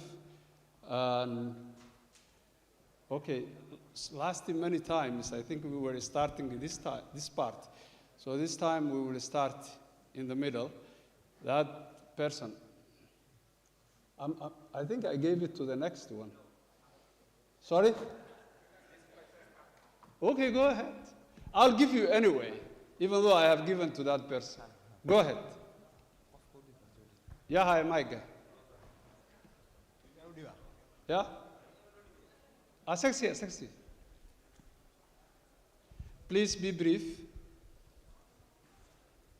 Okay, not only question, and also my idea, yes? Sorry? My ideas also, inshallah. Okay, Bismillah ar-Rahman ar-Rahim. My name is Faisal Ahmed Farah. I am a journalist in RTD, Radio and Television of Djibouti. But now I'm talking as a journalist. I'm talking as a Somali. I'm talking about Somali problems. Okay, first of all, I'm very happy to attend this very great conference and to meet these intellectuals, whether they are Somalis and also our non-Somali brothers. I'm very happy. I'm going to talk about, based on the questions that my brother, Mr. Ambassador Mahmoud Direr, why Somali people fail to establish their own powerful and a rule-based government. This is our problem. If we answer to this question, we can do everything in our internal and also external. And also, he said, when Somalis are attending in the international scene, like US, Europe, and any other, even in Kenya, they play great role. Why are not be able to play this great role in their own country? The problem is when they go to those international scene, like the US, in Europe, and even Kenya, there is a rule. There is a rule and norms. They are working according to these rules and regulations. Brother, Okay. When we come back to in our country, there is no rule. Everything, we have two problems: tribalism and corruption. Our political is based on tribal system. Our economy even based in tribal. When we look at the great trade establishments, they based on tribalism, economy and trade. When we come to the government, everything is corrupt. Corruption is not only abusing finance, not only abusing rules, not only abusing politics and power. If we correct this problem, we can do everything in our internal and also international. We have to be free from tribalism and corruption. thank you very much. Can you give to that person after? Okay. بسم الله والصلاة والسلام على رسول الله سيدنا محمد وعلى آله وصحبه وسلم. عبد الوهاب الطيب بشير. I'm from Sudan. Thanks very much to Heritage Institute for this a very important and highly forum take care about our region and our countries. And also appreciating and thanks all the panelists about what they are telling us or their opinion about our Horn of Africa. So briefly, I want to say or to ask the panelists about two things. The politicalization of our peace and security and stability.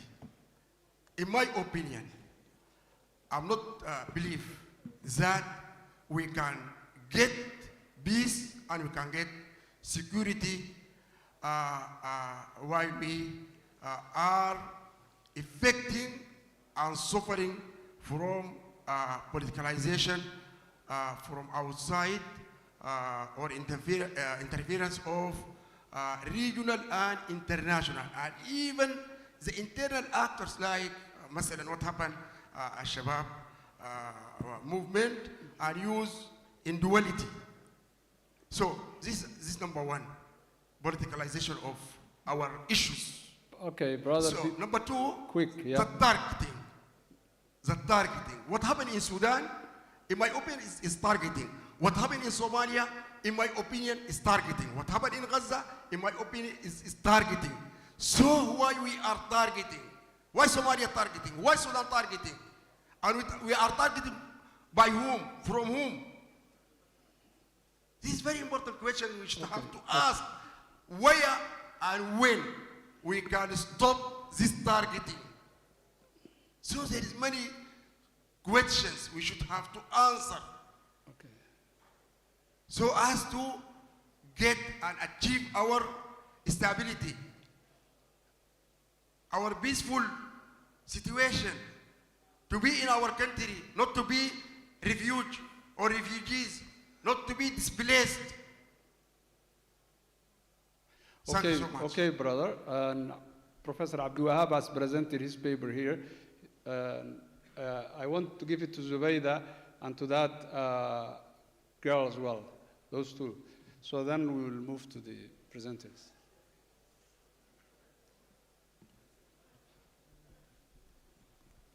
Assalamu alaikum. This question is directed to Ambassador Muhammad Alamin, and I'm sorry in advance to place you in this situation to respond to my question. But given Ethiopia's historical involvement in Somali regions, does your statement, state formation is not complete in the Horn, suggest the ongoing interest in Somali territory by Ethiopia? And Thank you. to the girl there. السلام عليكم ورحمة الله وبركاته. waxaan jeclaan lahaa walaal cali inuu ii turjumo Soomaali baan rabaa su'aasheeda dhammaan wiilasha halkaan fadhiya inaan ku weydiiyo. Su'aashii aad ku furteen waxay ahayd caqabadaha hor yaallo Afrika gaar ahaan Horn Afrika maxay tahay? Runtii tusaale waxaa igu filan halkaan wiilasha walaalahay fadhiya.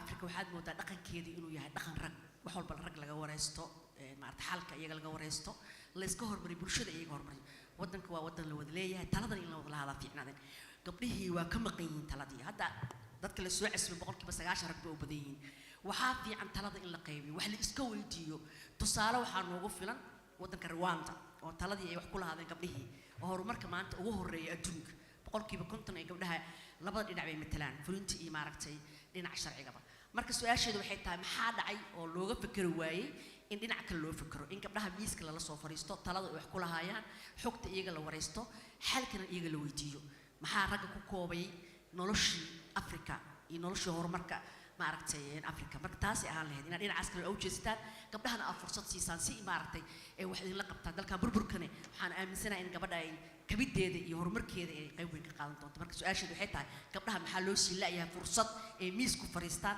ay wax ku hagaan loo wareysto mar walbana wiilasha la iskaga hormariyo sababtaas aan rabaa ogaado I will just give one more question from this end and then that quick. Assalamu alaikum. My question is so simple and concise. Can you introduce yourself? Okay, my name is Yahya. Thank you so much. Okay, my name is Yahya. I am from Hargeisa University. So I want to ask you a question. And this question is going to be like a hypothetical question, okay? And okay, the question is, right now in Somalia, you know, every meeting, every state building, every reconciliation, and a lot of NGOs, a lot of UN, a lot of companies are mainly involved with that. They are giving a seat. So my question is that, what if we kick all NGOs, all UN, all 92 companies of Hanan area, all of them, and come together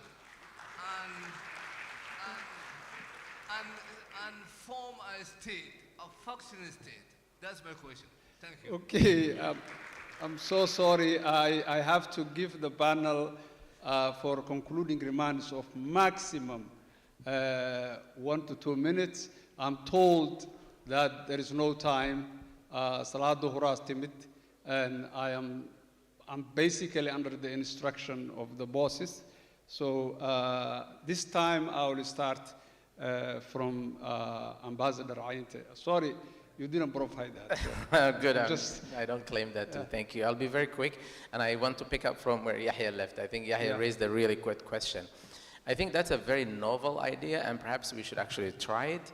Those of us who live in Mogadishu see the Halani area, the airport, where you have all these internationals. And actually, sometimes and I know Ambassador Swaif lives there, so I apologize to him, but I routinely ask myself, is this even worth?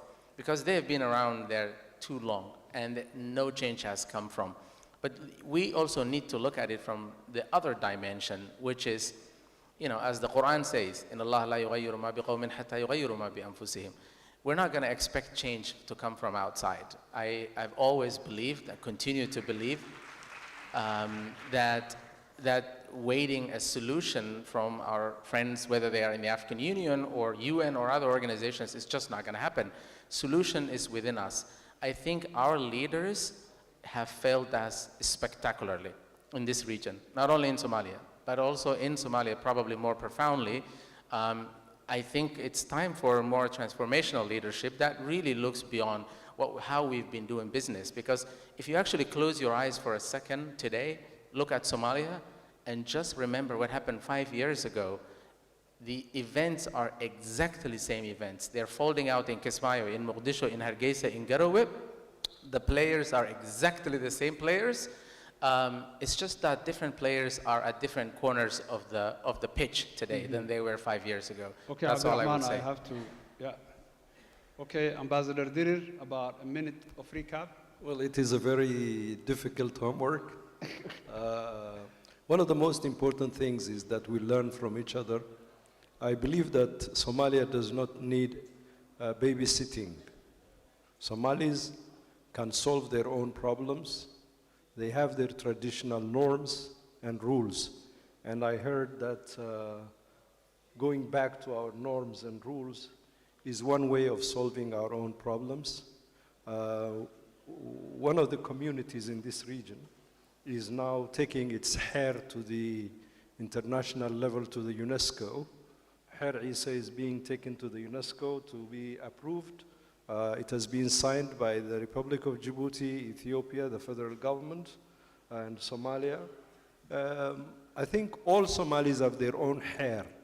Very unfortunately, because of foreign interventions and influences, these systems have witnessed challenges. But where it remains intact, and I believe that the Afar people have also mad'ah. Mad'ah is the traditional Afari hair. So looking back and going back to our hair is one way of getting rid of babysitting. I think I studied in 1st July, which is now Hargeisa University. So I appreciate your hypothetical question. Thank you. Okay, Ambassador Adan. Bismillah ar-Rahman ar-Rahim. And, I traveled to Somalia for the first time on 80s. It was on 1980 and then again on 1981. And then when the state collapsed on 91, I think, the third time that I went to Somalia was on 2006. So from 2006 to today, I think Somalia came a long way. They have shown resilience, they have shown strong commitment and dedication to grow the economy and to build the political stability. But as Mr. Muhammad said, of course, we have experienced some external challenges, and that has undermined the political stability of the country. But we need to start again, reconciliation, dialogue. I think this is the only way to build on the future and to build a strong Somali society. Thank you very much. Bismillah, waxaan Soomaali baan ku gabagabeynayaa qaybtayda. Waxaa la wacdi sii wad soo wad Ilaahay ka cabso isku iimaana. I think hadalka nuxurkiisa ugu muhiimsan waxa weeyaan cid kale oo inuu talo ka sugnaa ma jirto.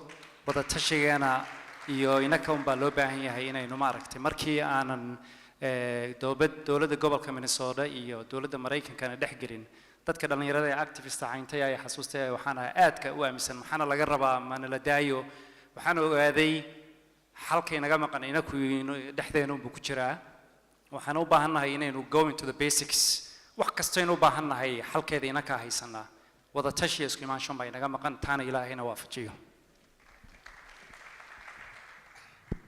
Mahasant.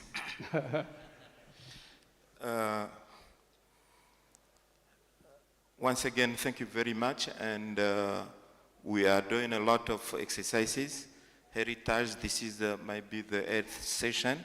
ISS, Interpeace, IGAD, they organize these kind of forums. But what is needed, as lesson learned, many things have been said. How are we going to implement those things, those ideas? And this will not be implemented by political leaders, but the civil society, you people, and the international community everywhere. They are everywhere. What is their task is to support the country, is to support the nationals. And Somalia, you are lucky to have ownership, because as I mentioned, we came from very far. 2006, as mentioned by Ambassador, and today, Somali, I believe that in a near future, Somali will be a brilliant country. Somali already left, the list of the failed states. You are doing a very good job, but what you need, the civil society to be involved in what is going on, and then the rest, God will help you and will help all of us. Thank you. Bismillah. Thank you very much for all those remarks. I agree with Ainte that if a society if they don't change themselves, Allah will not change their situation. Somalia will solve problems with Somalis themselves.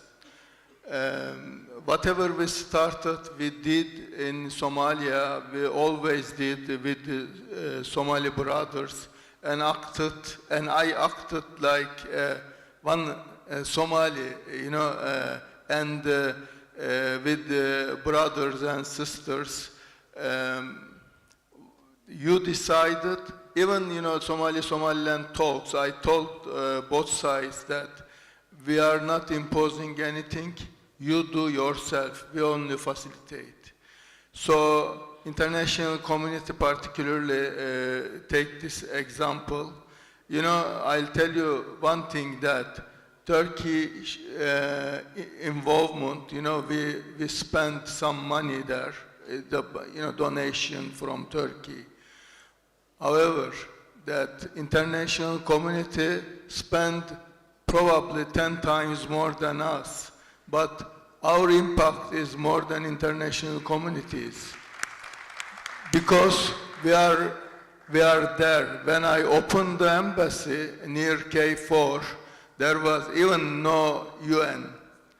So we take the risk, but at least we delivered something.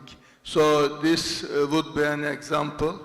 Thank you again to Heritage Foundation, Heritage Institute, and all the participants. Thank you very much.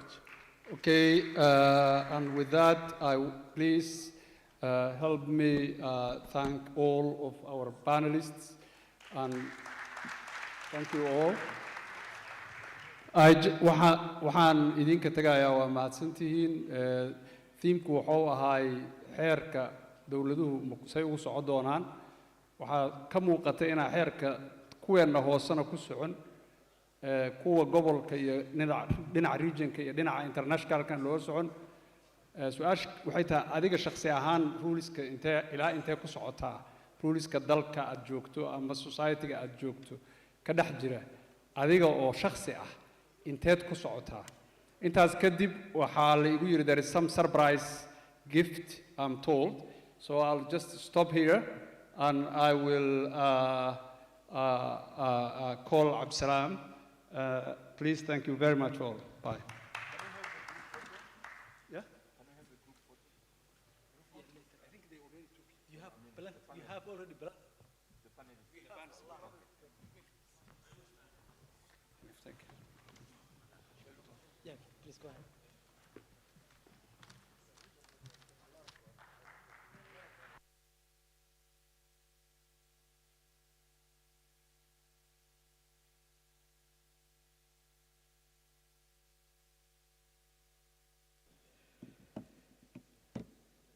waayahay runtii wuxuu ahaa panel aad iyo aad u qiimo badan arrimo badan oo ka faa'iideysanay waxaa la soo gaaray xiritaankii waxaan ka codsanayaa staffka heritage in ay kamaradaha ku jira bannaanka jooga ee dadka sawirada galaya ay soo xareeyaan dadka bannaanka taaganna ay soo galaan waxaan qaadanaynaa 2 minutes fadlan staffka heritage kamaradaha ha la soo xiro bannaanka jaalla iyo la sawirada iyo meesha shaaha dadka soo galaan 2 daqiiqo ku soo xira fadlan please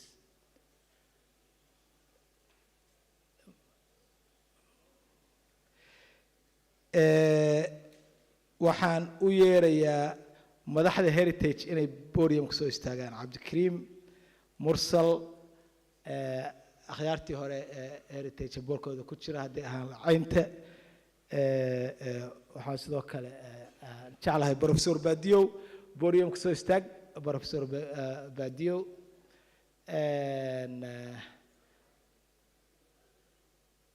professor Badiyow inta waxaan jeclaan lahaa deeqa afyare deeqa cabdirashiid khalif haddaad joogtid soo istaag fadlan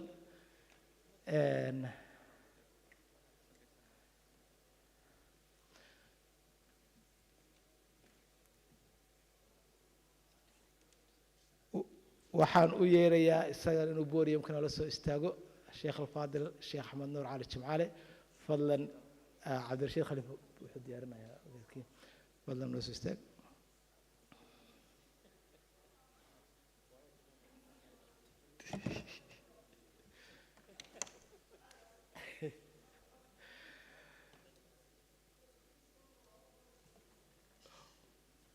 maanta waxaa sharaf noo ah in hees kulligeen qalbigeena ku dhow aad u jecelnahay oo Soomaalida dhaqaajisa halkan aad ka dhageysataan waxaana idin qaadi doona codkiisa idin ku qaadi doona Sheekh Axmed Nuur Cali Jimcaale tiimka intiisa kalena waa ay la jibin doonaan insha Allah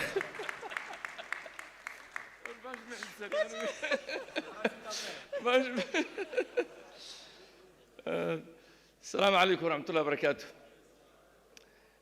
هذا ما سنتهين والله أنا جعلك ورا له وقبو ورا يا شيء سوالي ذا هذا ورا ليال ما هنا قبله يقول شيء ذا أيا رنتي مركز أورني بس على سمايه باش أنا أقول له شيء هذا قالوا يري مركب ما حد السنة لكن بسم الله وهيس رنتي سوالي استعيلكم وحال يقولي وأنا 1940s بسم الله الرحمن الرحيم سومالي أي توسو إسكتير سداو كينا تقدرني تاجر وليين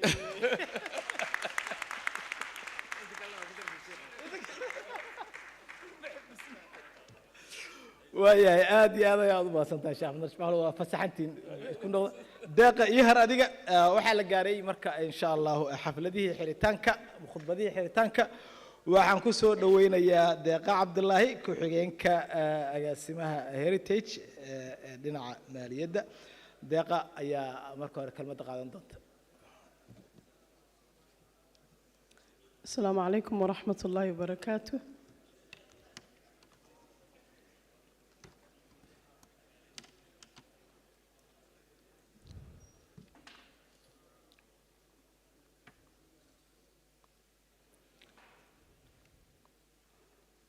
waxaan filayaa waxaa la soo gaaray gunaanadkii waxaan rabaa marka inaan runtii horta hore aan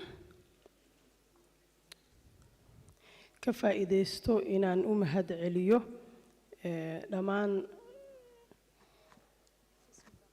marti sharafka halkan isugu timiday oo runtii meelo kala duwan oo aad u kala fogfog qaaradaha adduunka ay ka mid tahay ka soo wada kictimay si ay nagala qayb qaataan madasha aragti wadaagga sanadlaha ee macadka heritage oo sanadkiisii 8aad ka qabsoomaya magaaladan Jabuuti ee dalka Jabuuti waxaan rabaa ugu horeyn ma hadda celinta ugu weyn inaan siiyo mudane madaxweyne Ismaaciil Cumar Geelle xafidahu Allahu khayr Allah siiyo oo markii 8aad noo suurtageliyay inaan magaaladan Jabuuti si nabdoon oo kalgacal leh oo walaalnimo leh oo Soomaalina noogu soo dhaweeyay sidaan sharafta badan oo quruxda badan aan ku joognana suurtageliyay inaan isugu nimaado isaga xukuumaddiisa wasiirada ay ka mid yihiin oo halkan nala joogay ilaa maalintii aan furnay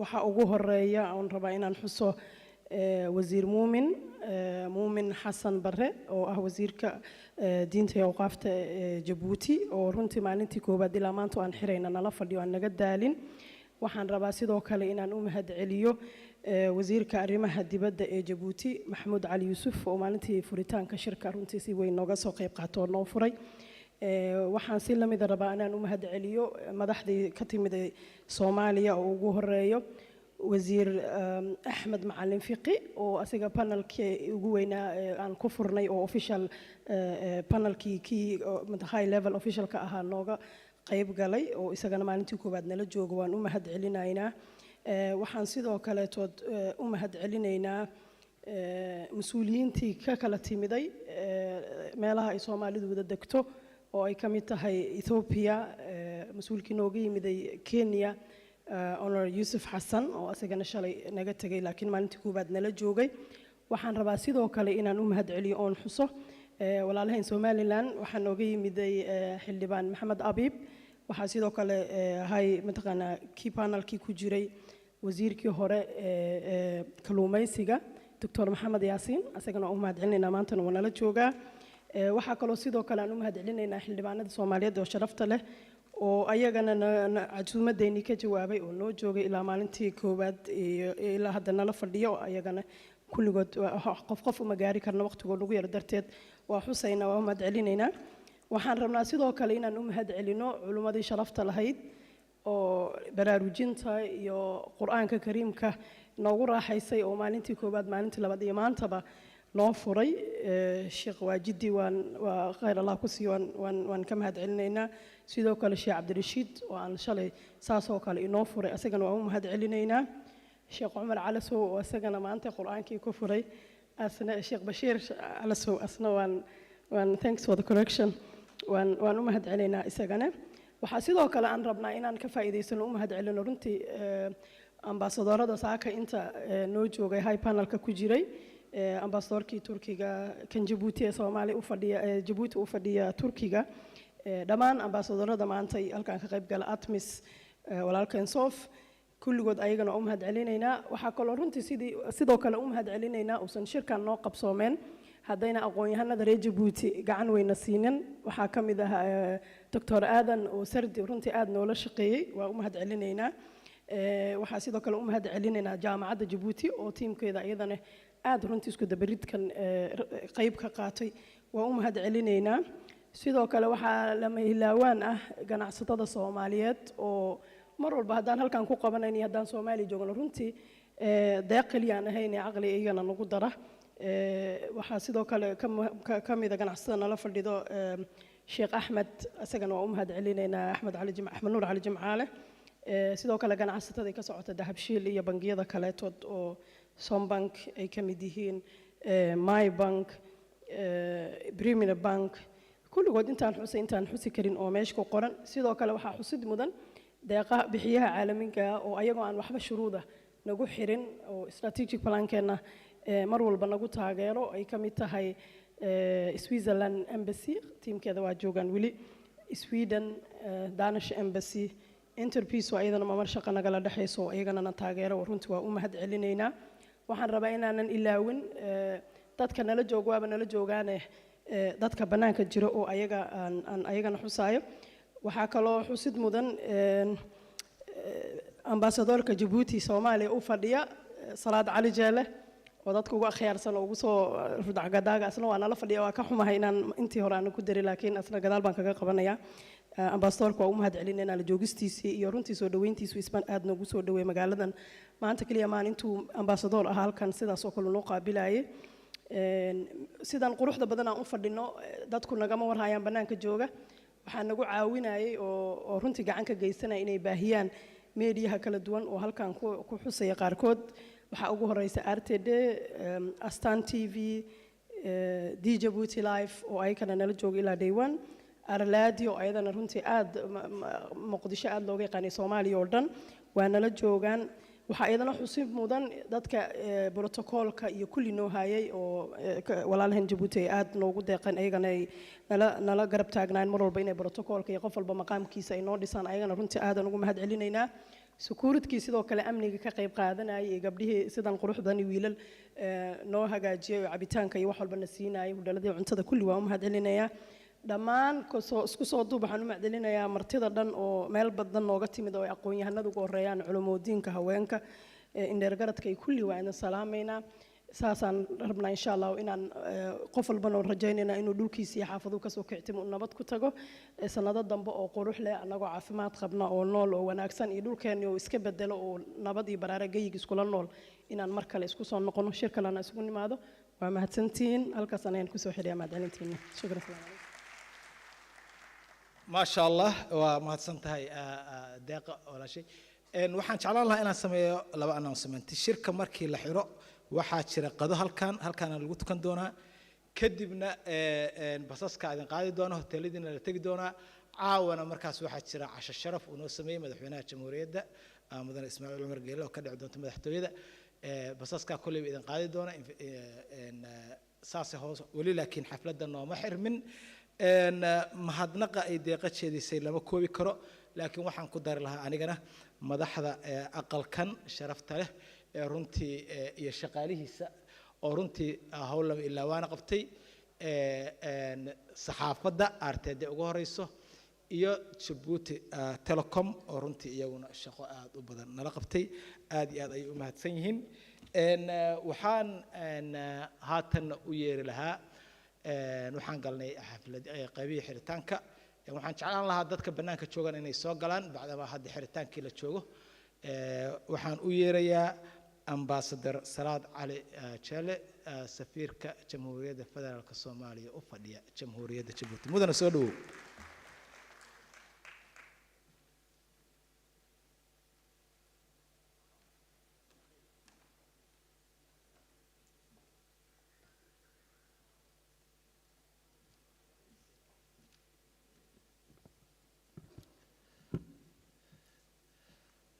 بسم الله الرحمن الرحيم الحمد لله رب العالمين والصلاة والسلام على أشرف المرسلين سيدنا محمد وعلى آله وصحبه أجمعين وعن إذنكم السلام عليكم ورحمة الله وبركاته runtii aad iyo aad ayay sharaf weyn iigu tahay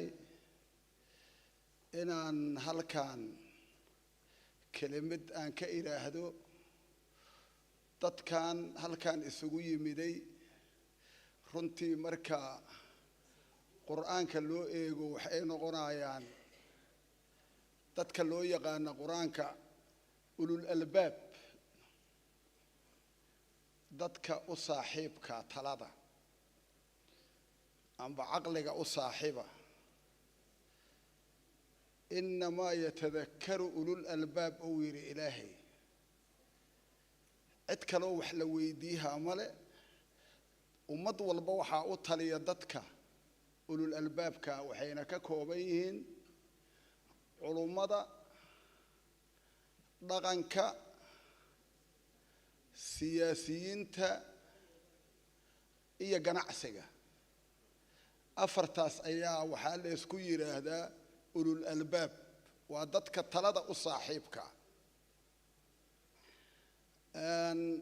runtii waxaan rabaa inaan halkan uga mahad celiyo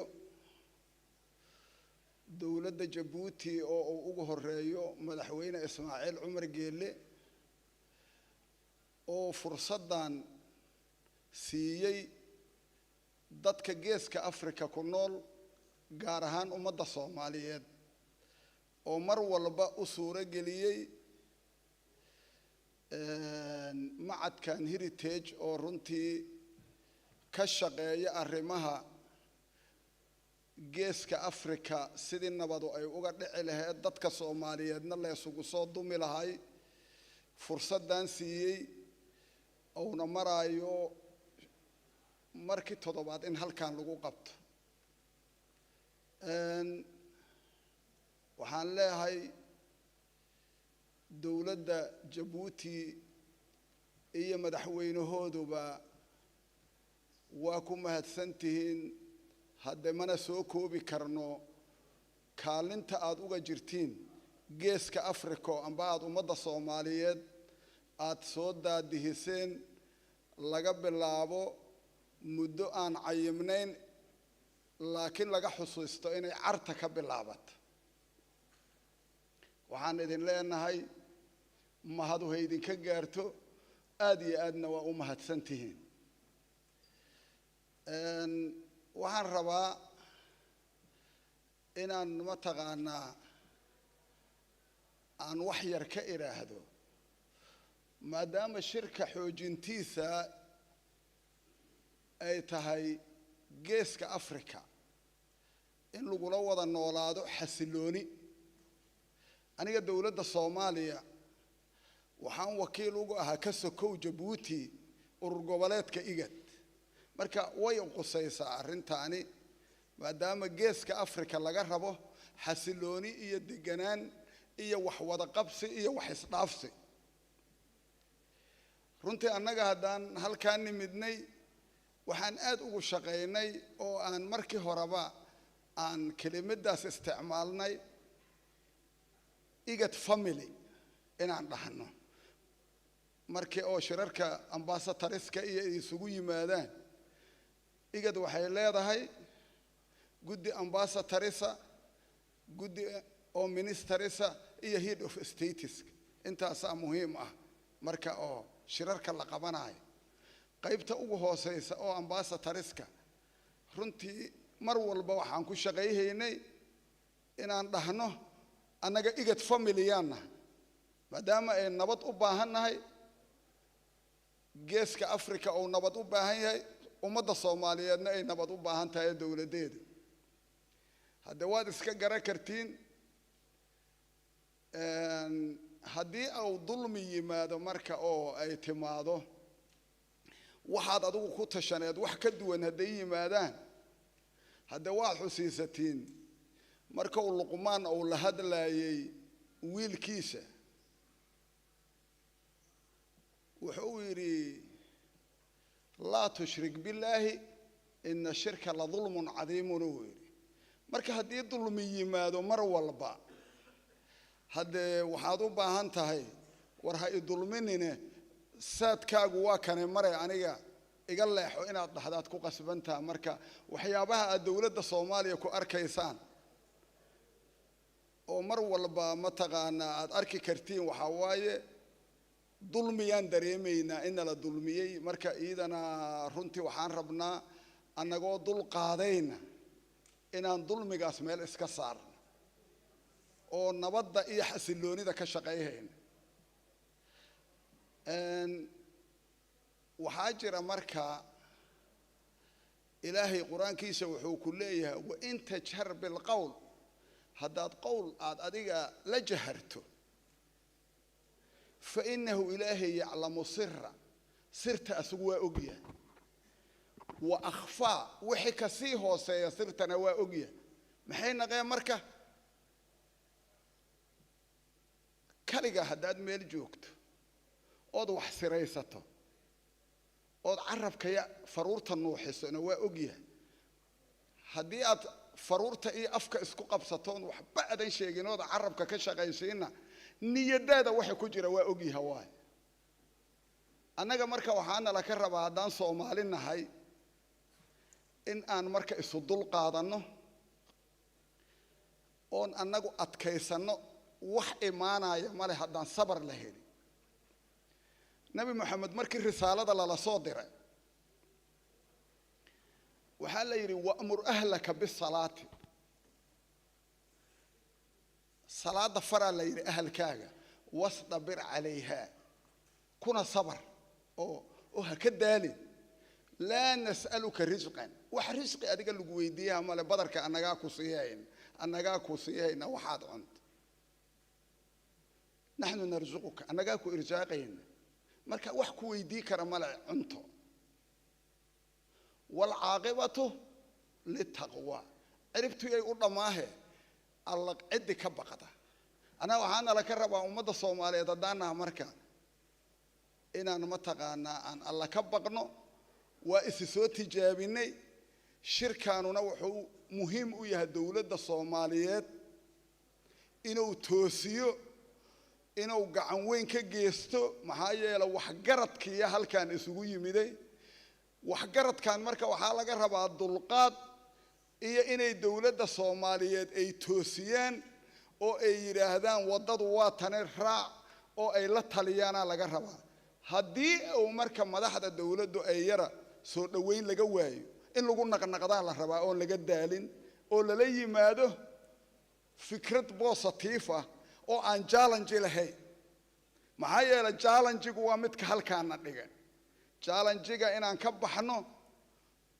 ku soconno waxa noo yaallo dowladnimadeenna ka qoran maxaa yeelay annaga waxaan qabnaa shareecada islaamka kitaabkii qur'aanka ahayna waa haysanaa dastuur dhahaya shareecada islaamka ku salaysanna waa haysanaa marka ma wey karno guul inaan gaarna ma wey karna maxaa yeelay waxaa la yidhaahdaa labaa loo baahan yahay rag wax ka soo dhici kara oo rag loo diro oo rag wax soo fahamsiin kara iyo rag rabbi loo dira oo ilaahay inta barya ka keena baryadaas oo ilaahay aqbalo labadaasaa loo baahan yahay marka waa in nala ka helaa dad ilaahay noo barya oo inuu noo naxariista nooga barya iyo dadkan talada u dhiibanay wax geli kara toosi kara oo caalamkana wax nooga keeni kara marka aad u sharfantiin runtii anigoo ka faa'iidaysanaya jaaniskan dowladda Soomaaliya waxay diyaar u tahay inay ka shaqeyso nabadda geeska Afrika anaana uga wakiila maxaa yeelay aniga waxaan uga wakiilahay igad meesha goboleedka igadna geeska Afrika ururka ka jiro sharciya waay waxaan diyaar u ahay in aan si nabdoon aan ambassadoriska kulligayga aan ula shaqeeyo anigoo markaas Soomaaliya u danayhaya iyo geeska Afrika aad iyo aad u mahadsantiin wassalaamu calaykum waraxmatullaahi wabarakaatuh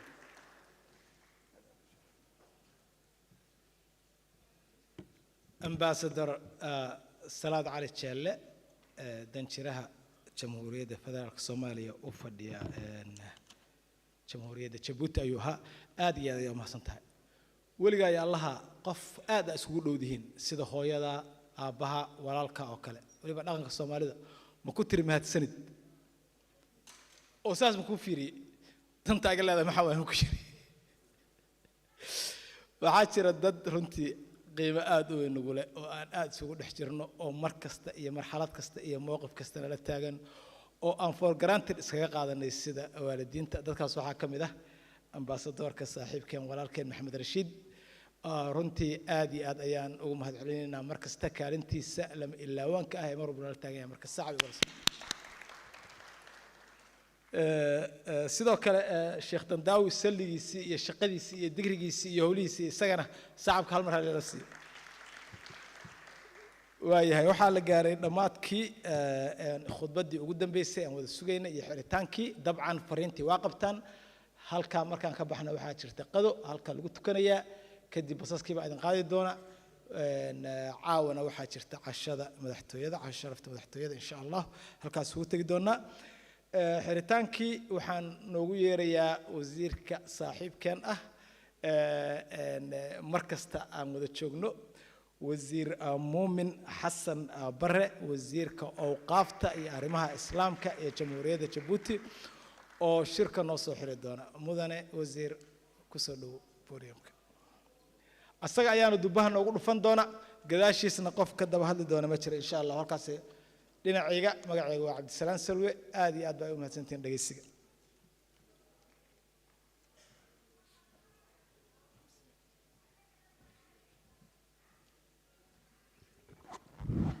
بسم الله الرحمن الرحيم الحمد لله رب العالمين والصلاة والسلام على رسول الله وبعد هذه بدل الرنجري وملي ملأ ما أنت أي كفي عن تهاي ووقت ضمبه وحن أمرنا يا وحن رجعني وجب جبدي جبنا وحكيت أنت وجنانك جنانا ده أنت بدن وحي بخير بنا ولا سويري هذا وناكسن علمي يسن تاريخ يسن ودد علمي يعقل وصاحبي ويسوجدي رهانتي مركان شركة فورين هدان إري صدق شيء بهذا الله هرايو أنا جدا بيسيه لقاها هنويني هاي ويحن شيء ودركتين وددك هذا القيمة على سوجدي ودركتين كل هذه إنسان شيء عن قبل وجهني يقولون إنه وحويين هذا القصة ورصيه وحويين دردارا يدعو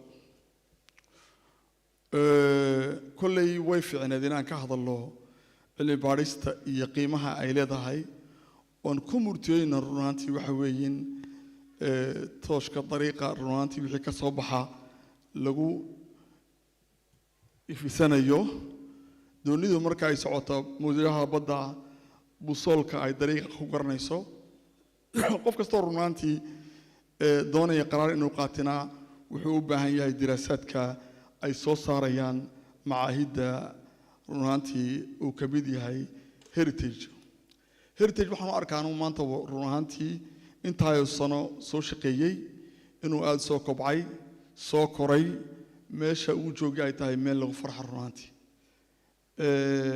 هورنا وسوي سعده وحنا جعل لهاي كل هذا اللهين دردارا يدعو دردارا كان كل يكون بلا وياه وحن جعل لهاي كل بيحكي صباح ويسميان ونوجه إن لا طابعه وضد كلو قابيو هذه طابعات إن قودنا يسجل إلكترونية ويب سايت يميل له تقول لأنه واحد سوى له بهاي هاي وحلرا وحلا قرو مهرة قرا الكسروناتي إن له لكرو وضد كأي كول فايدستان ماشي دونام بهجوجاني وحكر له بهاي هذا ككلي عن هيريتيج هين إن لا درمو قيمها أي كفر دو هيريتيج لقرب استاجو لو صابيرو وفرصة ونكسب بأبوران وضد كأدوب كأنت يقيم وبنيده عقل وصاحبه هيد أيسكوي مدان أيسكو برتان رونانتي ضد كأيسكوي مانا يا أيسكوبرنا يحير كائن يسيح جستان وحا أي هيريتج وضنا أي كشقيان أو ضد كل لبا يقع بسمان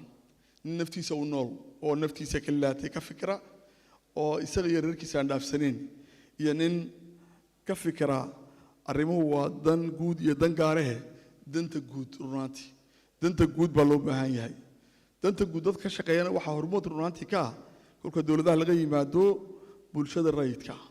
bulshada rayidkiina doorka ay ciyaarayso inta uu leeyahay waan ognahay dadka ka shaqeynaya danta guud ay kamid yihiin bulshada rayidkuna waxa loo baahan yahay had iyo jeer inay ka fikiraan taariikhda dhanka wanaagsan inay joogsadaan dadka inay isku jiidaan وجيسكن أفريقيا ما أنت هذو نبضوا بهاي هاي دلال بوك كويه دلال كان سيدا أنتي دوان شيء إني مركان لها للجغرافيا سياسات كوحنا لهن دل كان ضد باكونول ضد كأنتو ضد بدني هدية إسكوتا أنا جماعة قبصدان أي والله شقيان أركت لي يمدين كل يملوين كان يكسن إنه وان قاري دونا إن شاء الله تعالى كل كانوا ما الجمهورية جيبوتي الرونانتي عن وقت بدنوهين هل كان الرونانتي ما هم ميلان كوسا كوبي كرو لكن إلهي بقى قدري ورونانتي داوين مش شغال لك واحد بدل ما نسول جوجني وزير كي هره علي عبدي وزير كريم عبدي بده هانجري أنا كان وزير هانجري مركي كوميونيكيشن شقيني يا ماشى فديا ورونانتي أنا هو جاميني شركة عرتا أن جعلها يورثين له صعبة شركة عرتا الحمد لله رب العالمين حكى صاحبها أغنى ونسعسوننا فقط وذكر فإن ذكرى تنفع المؤمنين وحن وجهدا وحيدا أهيد فكرة dadka walaalaha ee maxaad la qaban kartaa oo madaxweyne Ismaaciil Cumar Geelle uu ku kacay run ahaantiina waxaan sheegayaa intii dad madrasada manhajiyada la qaatay ee dawal loogu doono dhibaatada ka jirta run ahaantii inay noqotay tii saxda ahayd taana in lagu shaqeeyo ku qatal laga yimaado geeskan Afrika muxuu wada qabsan karaa waxaan u baahanahay dad iyo dawladahanba ninba waxa uu keeni kara inuu keeno on abuurno wax aan wada wadaagi karno gebigeenba faa'iido noole kuwa noolaan karno oo yareyn kara khilaafka waxa keeni kara waxa kamid ah jamhuuriyadda Djibouti intaasoo dekeed waxa loo sameeyay waxa weeyin geeska runaantii inay wax ka tarto taana waa fikradii madaxweynaha jamhuuriyadda Djibouti oo isdhaxgalka dhaqaale runaantii ku qotoban dad badan oo bulshada kamid ah oo gobolka u dhashay oo hadeer walaalkeen Axmed على الجمعة لو كميد يهي وحوين بأمانترين مركز لقى الله يو حاجة جنحسية ما أنت نوجهك لو أنا كاردنوه إنه هالكن نوجي ما دون نقول صومالي توس أو اسكت رصدا متكرر إدي دليل بدن رانتي نجرين يسا يهيد ولا ليال وقت جو ووقت ضمبه وحالنا هاي ما أرانا يرانتي ونسوتينا أرانا وحرندنا إسألك ضمبه ونكسن وحيسله وإن شاء الله تعالى مركز لأن سكون وانو مدى القيمة له وطنو كلاها والسلام عليكم ورحمة الله وبركاته ogeysiis muhiim ah ayaa ii soo dhacay ma jeclayn inaan wasiirka ka daba hadlo laakiin shirku waa sida uu noogu xiray dabcan waxaa la socotaan shirka noocan oo kale mar walba waxaa ka soo baxa communique ama warka ugu dambeeya dardaaranka shirka iyo talooyinkiisa sababtoo ah madal aad muhiim ah ayaa hadda dhacay oo runtii waxyaabo tiro badan ay ka soo baxeen dib ayaa loogu noqday si loogu daro aragtiyihii iyo doodii halkan ka soo baxday akhyaartii tirada badan marka insha Allah dib ayaan ka soo diri doonaa waxaanu diidanay inaan dib idin hayno oo salaadii iyo qadada dhaafino waa mahadsantihiin mar kale qadada waa diyaar salaamu calaykum waraxmatullaahi wabarakaatuh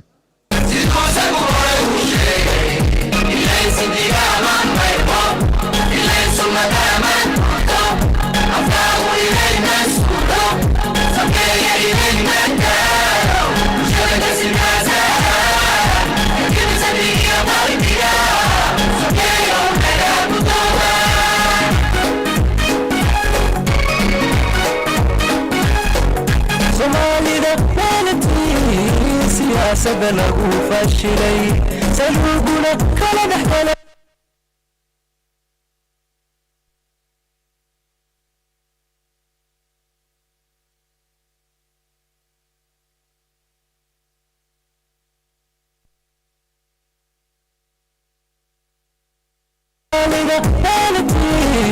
siyaasadda lagu fashilay saluuguna kala dhexgalay safiyo safka laysu dilay dunida laba kala sirjira sooyaalka iskama naxaalin